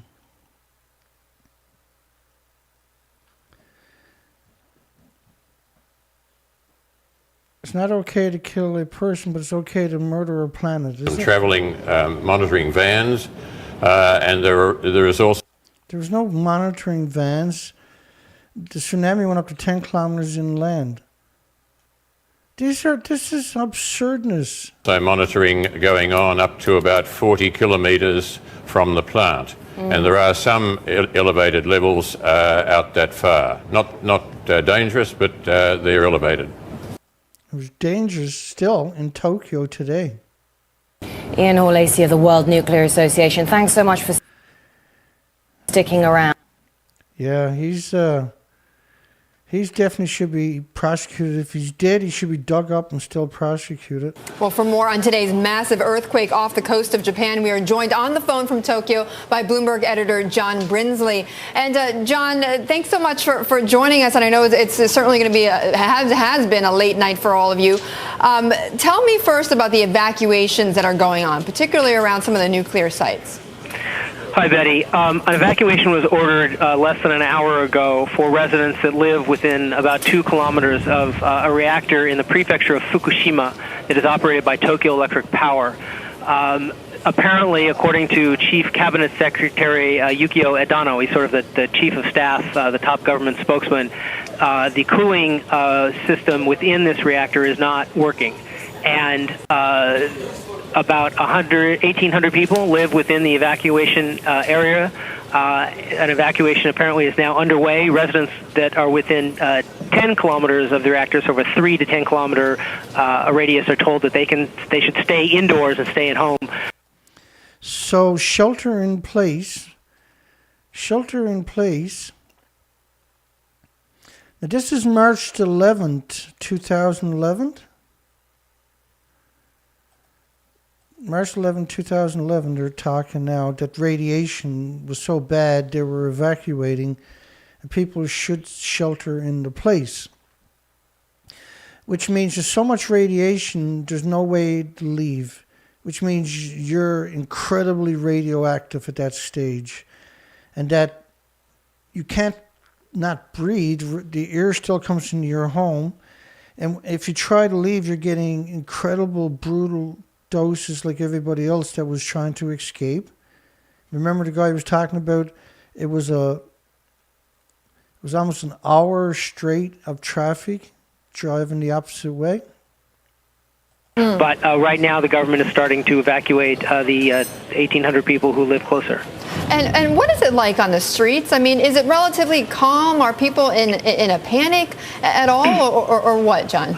Well, it's 10:30 at night in Tokyo, and I can look out my window and see a sea of cars that are not moving very much. The train system in Tokyo, which I'm pretty sure is the busiest in the world. About 6 million people use the trains in Tokyo every single day. There are almost 900 train stations in Tokyo alone. The trains were stopped for several hours. Most of the train system is still completely shut down. At the bottom of our building, people are lying down because we're near a major train station, and people can't move. There's not panic so much as there is I would say, just sort of resignation, because Tokyo, there was no major damage. Here, just a lot of very scary swaying. Now, you were in the office, was that right, when this quake hit? Yes. Did you and your colleagues know immediately that this was what it was? Yes, we did. And I've been saying, I've lived in Japan for a long time. I'm from Los Angeles, where there's certainly no shortage of earthquakes. This is clearly the biggest one that I've ever felt. It was moving back in the building, which is less than 10 years old. Japanese architecture is some of the best in the world in terms of earthquake prevention design. We were moving back and forth for a long time, a 5-10 minute time, where things were very scary. Indeed, and glad to see and to hear that you are safe. John, thank you very much. John Brinsley, our Tokyo editor. So yeah, incredible, heartbreaking. Japan ranchers defy evacuation as radiation threatens. This is May the 2nd, originally 2011, reposted on 2012. Takeshi Yamada has been breeding cows for about 45 years since he graduated from high school. His dream was to double his herd from the current 28, but this month he has nothing to do except feed his cattle, which may be tainted by radiation and can't be sold for beef. Yamada lives in a village of Iitate in Fukushima Prefecture. Villagers were told by the government to stop farming and evacuate by the end of this month because of high levels of radiation leaking from the Fukushima. Now, does that look like a leak to anybody? That's completely destroyed. Leaking from the Fukushima Daiichi power plant, site of the worst nuclear disaster since Chernobyl. So, like, they were using those words, the worst nuclear disaster since Chernobyl, immediately. And we're hearing that even now, 11 years later, those connotations.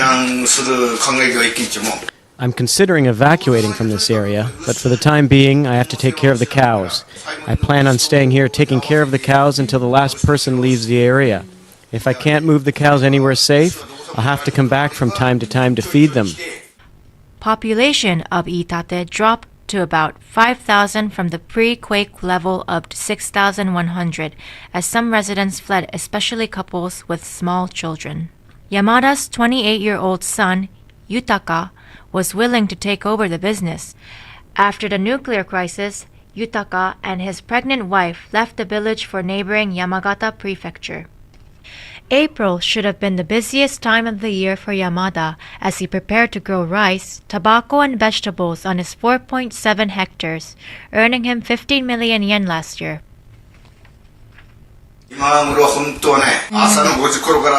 Usually at this time of the year, you can hear loud noise from the tractors at around 5 o'clock in the morning. But this year, it's a quiet spring, a silent spring. A silent spring. I don't think I'll be able to grow crops next year or the year after, at least for the next 2 to 3 years. Mariko. Right, and so they don't understand radiation. They should have been evacuated. The animals should have been set free. A lot of people left the animals in the barns and then evacuated thinking they were coming back the next day. And, of course, the animals eventually starved to death. There's been a second explosion. This particular video says reactor still intact after a blast. This was March the 14th, 2011. There's been a second explosion at Japan's Fukushima nuclear power plant. Following Saturday's blast at reactor number 1, now reactor number 3 has blown up. Tokyo Electric runs the power station. It says both explosions were hydrogen blasts in the casing of the plant. Right, and reactor 3 that explosion was felt 25 miles away by an Associated Press reporter. And there is decent footage came out later that of the explosion was just a horrific explosion where you actually could see the reactor core and the fuel pool falling from the building. And not inside the reactor. However, the power company says a meltdown of the plant is possible. As the government battles to contain the nuclear incident, the rest of Japan counts the cost from the quake and the tsunami that followed. Police are saying at least 10,000 people are dead. Prime Minister Naoto Kan called it Japan's worst crisis for 65 years. In the 65 years after the end of World War II, this is the toughest and most difficult crisis for Japan in that period. To help keep the economy stable, the Bank of Japan is injecting a record amount of money. It's providing $183 billion of liquidity after the disaster triggered a stock market slump. Bank Governor Masaki Shirakawa says the bank will ensure stability. The Bank of Japan will do its best to ensure stability of the financial markets and supply adequate liquidity. Rest assured that the central bank and commercial banks... Yeah, because that's going to be a government insured, which is taxpayers. Okay, let's go back to here. Mike, what's the latest on this new explosion? According to local radio reports, Mark, 11 people have been injured at the Fukushima plant.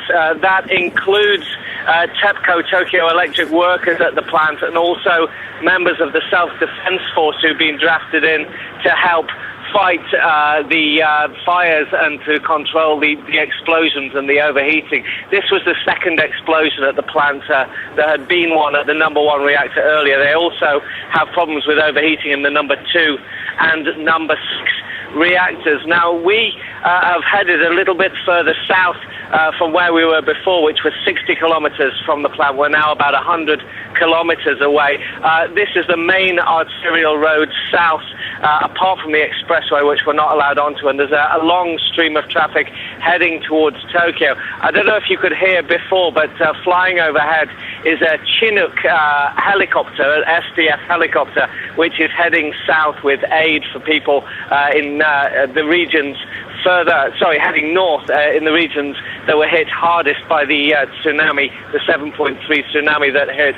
Getting aid to them is proving very difficult. That's one reason why we're not allowed to drive on the expressway. That is reserved exclusively for self-defense forces, for the gas and electric companies, and also for the mobile phone companies who are trying to restore communication there.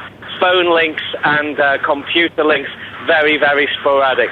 Mike, you were telling us earlier you were in a 7-Eleven store, the shelves were empty. Just talk us through how people are reacting in the area where you are. People are very calm. They don't seem to be scared, but they are stocking up on essentials. In fact, they're stocking up on non-essentials because the 7-Eleven has been basically stripped of everything: clothing, dried food. The only things remaining are ice cream. It's very cold, it's around freezing, and alcohol. People not touching those. All the water's gone, all the fresh food, all the noodles, and the gas stations are also completely cleaned out of gas. They do have diesel, but not many people drive diesel vehicles here in Japan, and they say they have no idea when they can get extra supplies through here. Right, which is probably a long time away. Japanese flee quake zone as government battles the impact. This was March the 16th. This is 5 days later of 2011. Back to the situation in Japan. Efforts to avert a nuclear catastrophe are continuing. 250 more workers are on site at the Fukushima plant. That's the wrong one. Bloomberg reporter Sarah Eisen has been in Japan since the weekend. She's watched the mood change, watching caution turn to fear. She's followed the crowd south from Tokyo to Osaka, and Sarah is back on the phone with us this morning. Sarah, let's talk about what kind of impact this is having on Japanese life and corporate life in particular. People in Japan used to going to the office, now leaving. They're not interested in staying in Tokyo anymore. Tell us what you've seen. Well, Eric, I'll tell you a little bit about my journey because we've got video for you. We shot it on our cell phones, lines in the Tokyo train station, a packed station. We waited on the platform for standing room only for a train to Osaka. Hundreds of people, trains coming every 10 minutes. So Osaka is, I think it's 600 kilometers south of the reactors. They were completely full. On our train, many women and children on board. Everyone had suitcases. People were tense. They were uneasy. They weren't panicked. They weren't hysterical. It was orderly despite the crowds. We arrived in Osaka just a little while ago. Many of the hotels here are full. Folks tell us that many of the rooms are taken by Tokyo residents afraid of radiation and concerned about the food and gas shortages. Companies have also reserved rooms here for their employees. Companies like Alcatel-Lucent, SAP, Bayer, Infosys. The Austrian ambassador has relocated here temporarily. Lufthansa has redirected Tokyo flights to Osaka. It's the third largest city in Japan. It's about 280 miles south of Tokyo. And for many residents, Eric, of the capital of Tokyo, it's become a temporary refuge. So everybody's not leaving Tokyo because they're bored and they got all this extra money. They're leaving Tokyo because Tokyo's irradiated. All the embassies fled Tokyo too, right? Now, is this, Sarah, because of the radiation levels you were talking about yesterday, some 20 times normal in Tokyo at one point? Or is this... So radiation is not at one point. It doesn't go away. That's permanent. And 20 times normal is a catastrophic event. There is no normal. A precautionary measure on the part of companies which anticipate that the situation at the nuclear reactor might get worse, and it's best just to set up operations in Osaka in the event that things do continue to deteriorate. Uncertainty is prevailing in Tokyo, Eric, and life is becoming more difficult. The convenience stores, the groceries have empty shelves, gas stations run dry. So many are staying home from work. Many others are leaving. It's a tense capital city. It's not completely in a standstill, we should say. There are some restaurants that were open, and we were able to get to Osaka. Tokyo functioning pretty well despite the threat of rising radiation and complete uncertainty.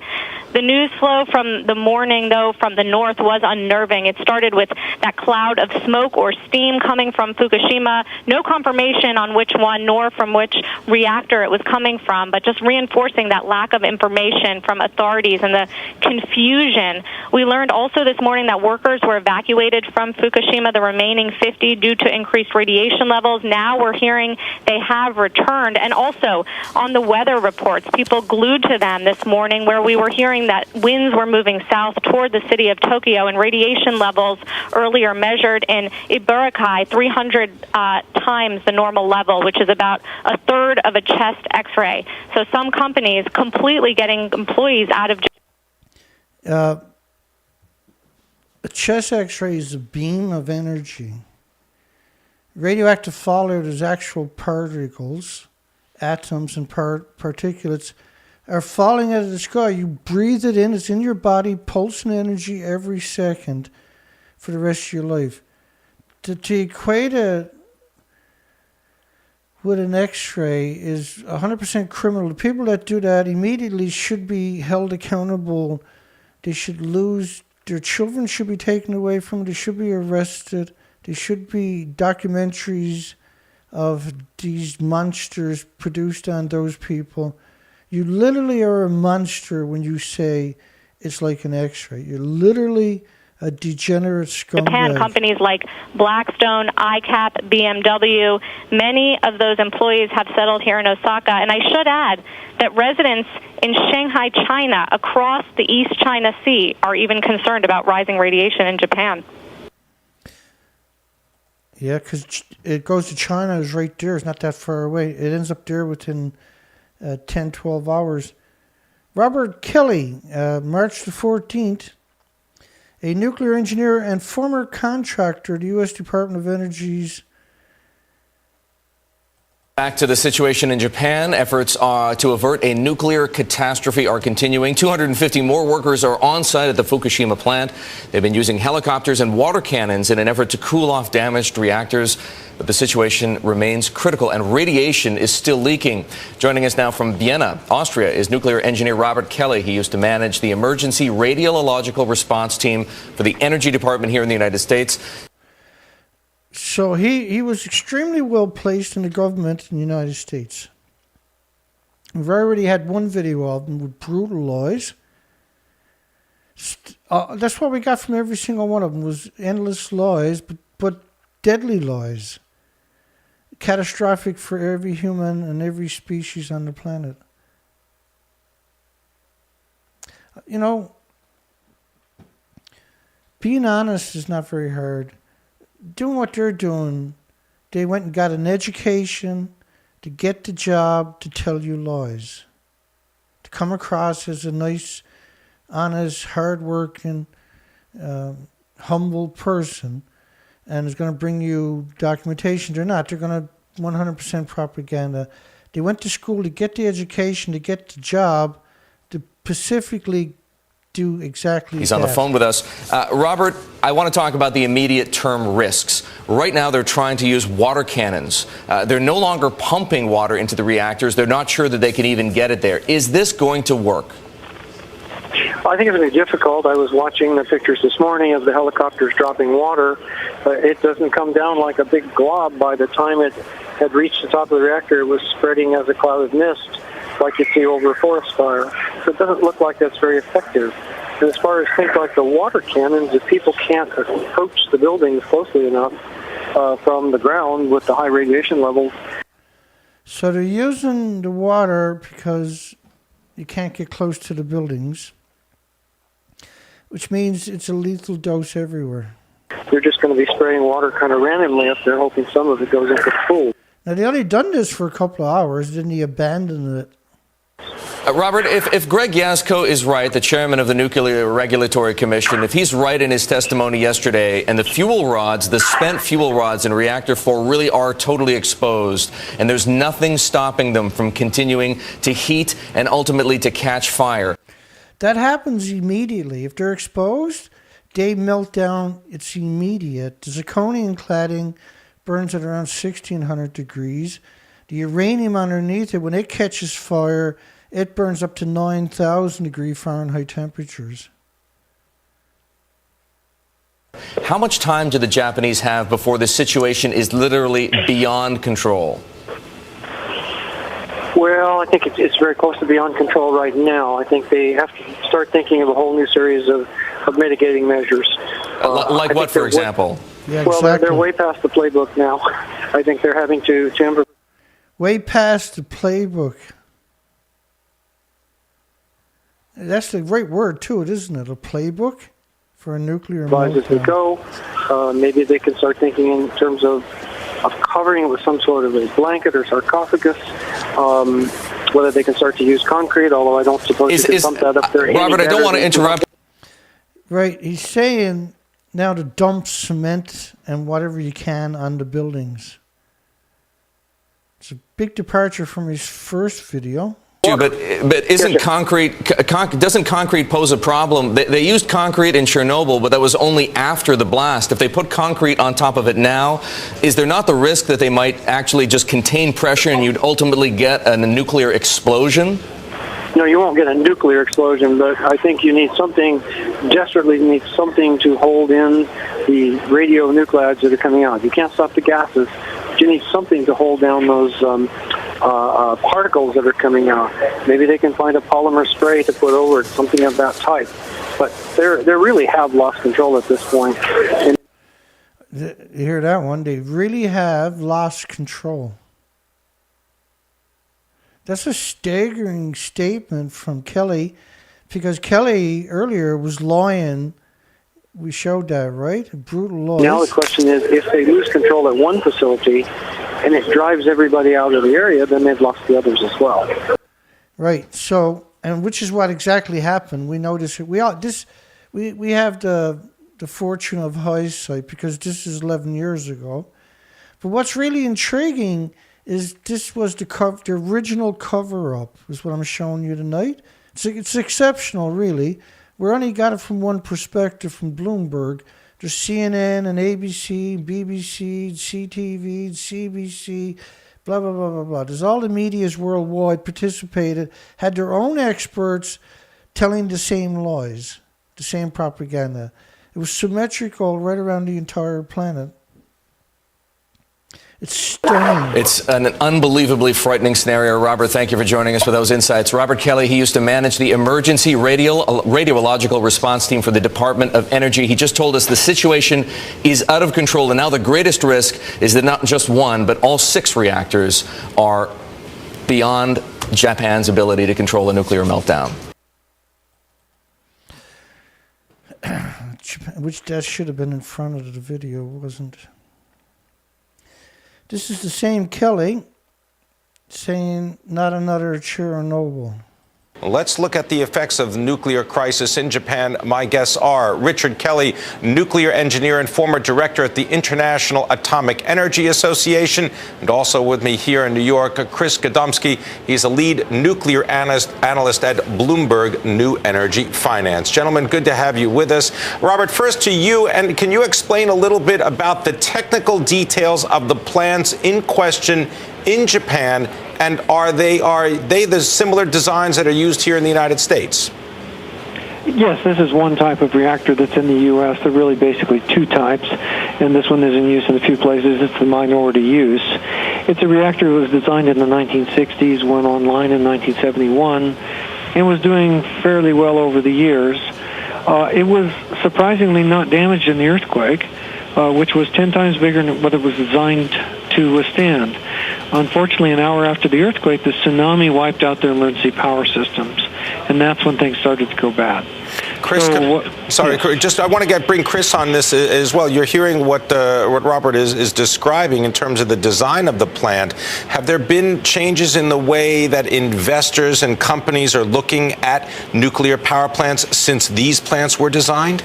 Well, obviously, there's been a tremendous amount of operating history that the nuclear power industry has gathered over the last 40 years since these plants were first built. This is a Generation 1 design, and several subsequent follow-up designs have evolved so that now we have technology that's available from Westinghouse or Riva that have passive safety systems. So understandably, the design goal is so that in case a tremendous, horrible event like this happens, that these reactors can shut down with very, very little outside management of the process, and they sort of passively shut down and therefore avoid some of the problems that we're seeing today. Robert Kelly, based on your experience and what you know about the situation currently in Japan, is there anything more that the officials should be doing? No, it looks like they've been very imaginative. They followed their plan to the extent that one can follow the plan, and now that they're reaching a point where some desperate measures are required, they're doing that quite imaginatively.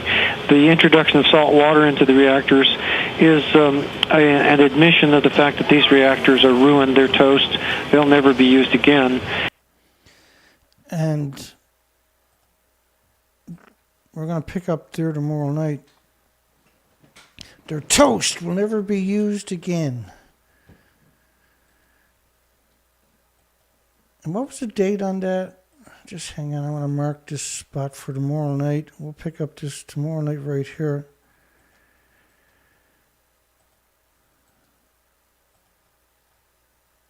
What was the date on that? March the 14th.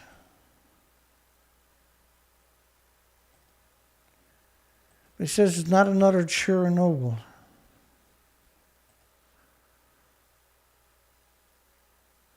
I guess that was the guy we just listened to earlier with a little bit of truth, right? Saying they've lost it. All 6 plants now are in jeopardy.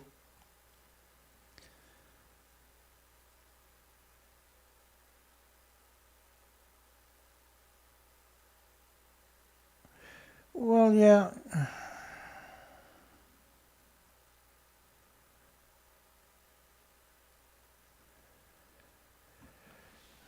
Once again, it's like such a difficult topic for most people. We're going to close the poll here right now.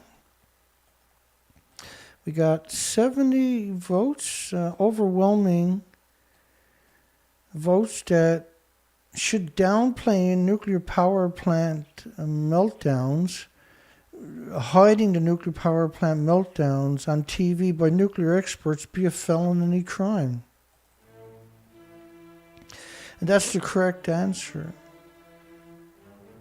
So we're going to end that poll. 71 votes.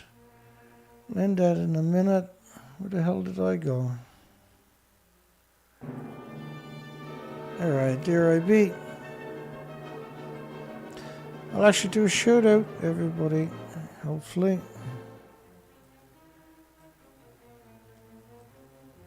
We got snow right now. We're supposed to get rain tomorrow, so the cameras are back in the woods. The trail cams. And I'm not going to pick them up until Wednesday, I think, or Thursday. It's hard to say. It's been a long weekend. I'm burnt out from all the going. I wouldn't have it any other way, of course. It's just we've been going now for 2 hours and 20 minutes, so it's time to call it a night. Because it's 20 after midnight we're on till. I'm way on the East Coast, right? So for a lot of people, it's probably 7 or 8 o'clock or something. We're there too in North America. But where I'm to, it's after midnight. And I only got out of the woods probably 5 hours ago or something, 6 hours ago. And I never see no birds all weekend in the woods, nothing. And tomorrow, I'm not going to be, because we're supposed to get rain tomorrow, I'm not going to bother trying to recover the cameras for another couple of days. So we're going to end the poll. 73 votes. That's awesome. And 95% of the people. So that's pretty cool. Thank you, everybody, for participating in the poll. Let me come in and say goodnight to everybody.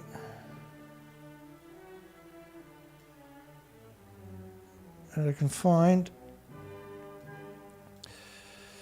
And it's good to see Stephen Young is starting to join the conversation. He's having a hard time still with his fingers, so give him a break if he makes a mistake.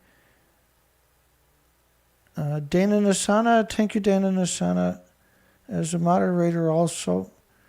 Andrew B, which is CFINSTR, that's Andrew B.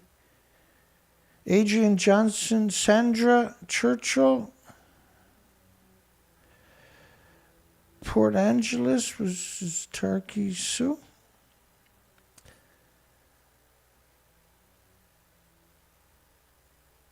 Ocean Man, Peaceware, good night everybody. God bless everybody, hugs for everybody. The Penny, 46. Peaceware, Metal World Peace.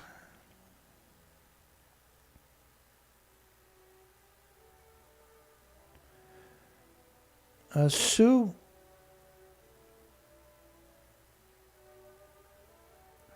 John Curtis. James Megan. Doing a bit of fighting there tonight, you guys. Shayla White. Hi, Shayla. Kayla. Katja, rather.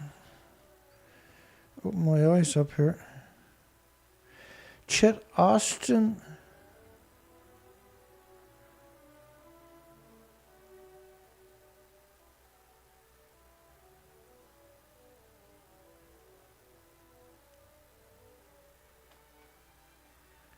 Turn the music up a little notch there.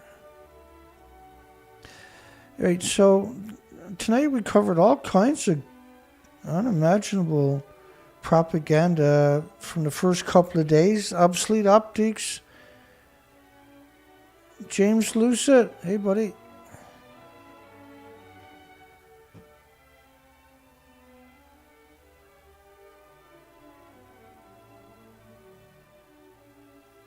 I'm looking for anybody I might have missed. Barks and Meows. Stephen Gadd.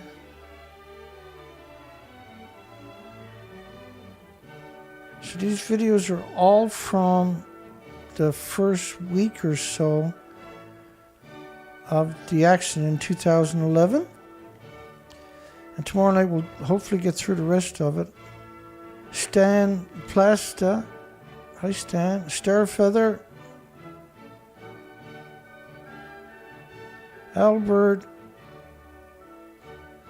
I'm just doing a quick shout out of people throughout the comments section. We're almost down to the most recent comments.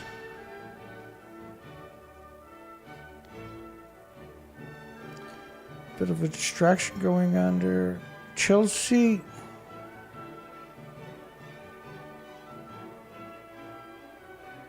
That happens, right?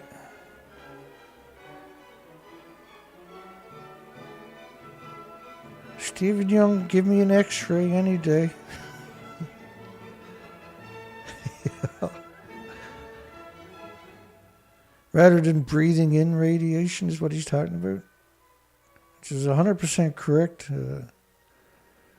It's my sentiment. Ted Richards. Dennis. Was wondering how much damage did this recent 7.3 earthquake. I'm assuming there's a plume headed our way. The industry is disgusting. The nuclear industry. Ayers, Don Vincent, Walter.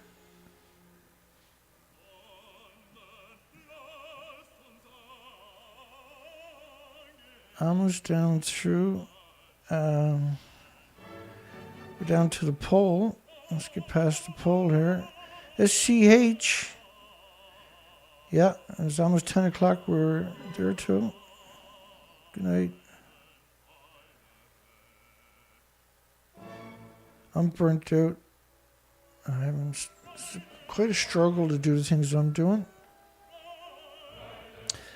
And then I can only do so much, right, at a time, obviously. I'm limited to what I can do because a lot of things cost a lot of money, and money sometimes better directed towards certain equipment or whatever that we're going to need. And we have a big list still to get through of stuff we got to get done before spring. And lucky for me, spring is late here on the East Coast. It doesn't usually show up until May, June even. May is no more, hopefully no more. I've seen snowfalls on the East Coast in May 24th weekend. Christopher. Zefram Cochran, thank you. Maha Vera 999, yeah. Good night, everybody. God bless everybody. Thank you for spending your time, some of your time here. It's appreciated. It's important information. You can't make a decision without the documentation. And it's sad, really, right, that we are betrayed our universities for fun betray us, for a living betray us every day, all day long. Our media literally and figuratively hate our guts. And the experts are our worst enemies. The experts are mass murderers. They're genocide machines. They're not experts. Even though they are, they're not here to help anybody. They're here to make sure you can't protect yourself or your loved ones or your friends or your family or their own family.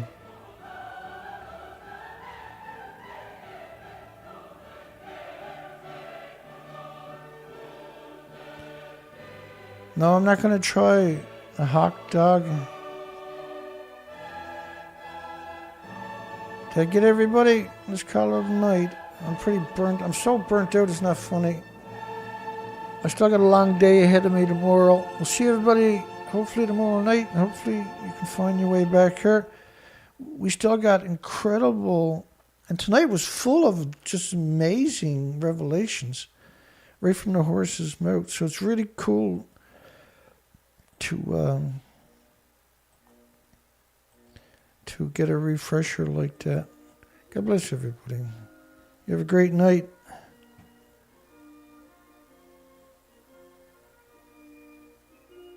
I did not bend.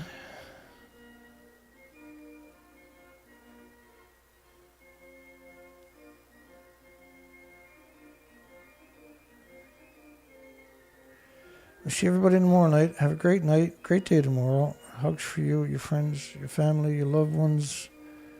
Bless the insects in your community and around this planet. The world needs more people like you. Good night, everybody. Tinker, thank you. Yeah, don't forget to give us a thumbs up, folks, if you can. It's appreciated. You have a great night. There are links at the bottom of my description under the video if you're inclined to donate or buy some merchandise. It's on sale right now. The first link down there, rock bottom prices. No profit, just the price of cost to try to get conversation started. I'm doing everything I can 24 hours a day. I never stop. So we'll see everybody tomorrow night because this never stops. Have a great night, folks. Hugs for everybody. God bless.